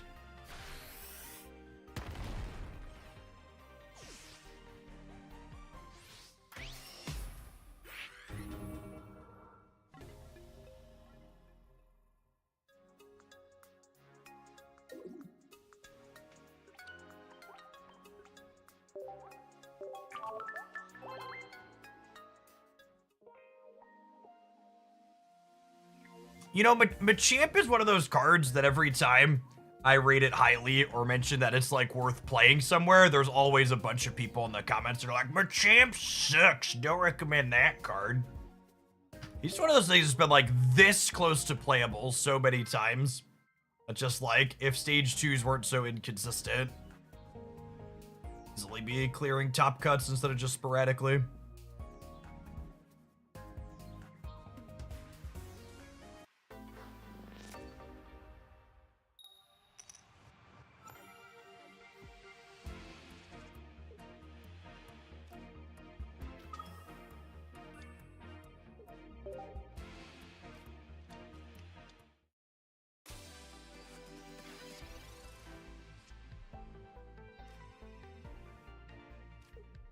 I thought communication would make stage 2s more consistent, and it has, but it's still brutal when you break. So, the thing about communication making stage 2s more consistent is that it didn't make them more consistent for free.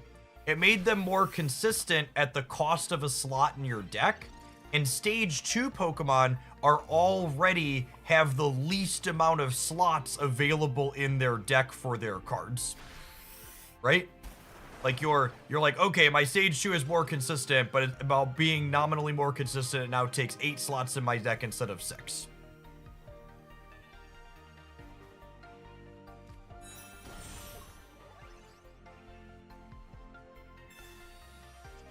Which is not a nominal cost associated with it. I think between them having first energy advantage and us not having mana fee, we're probably dead here. We need like a Misty or something to offset it in our favor.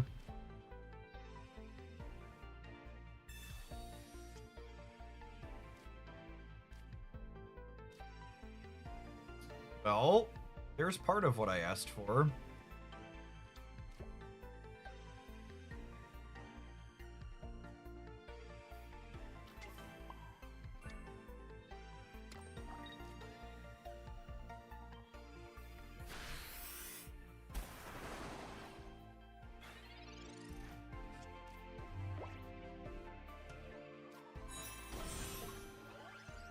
Ooh, we're dead. I think we're...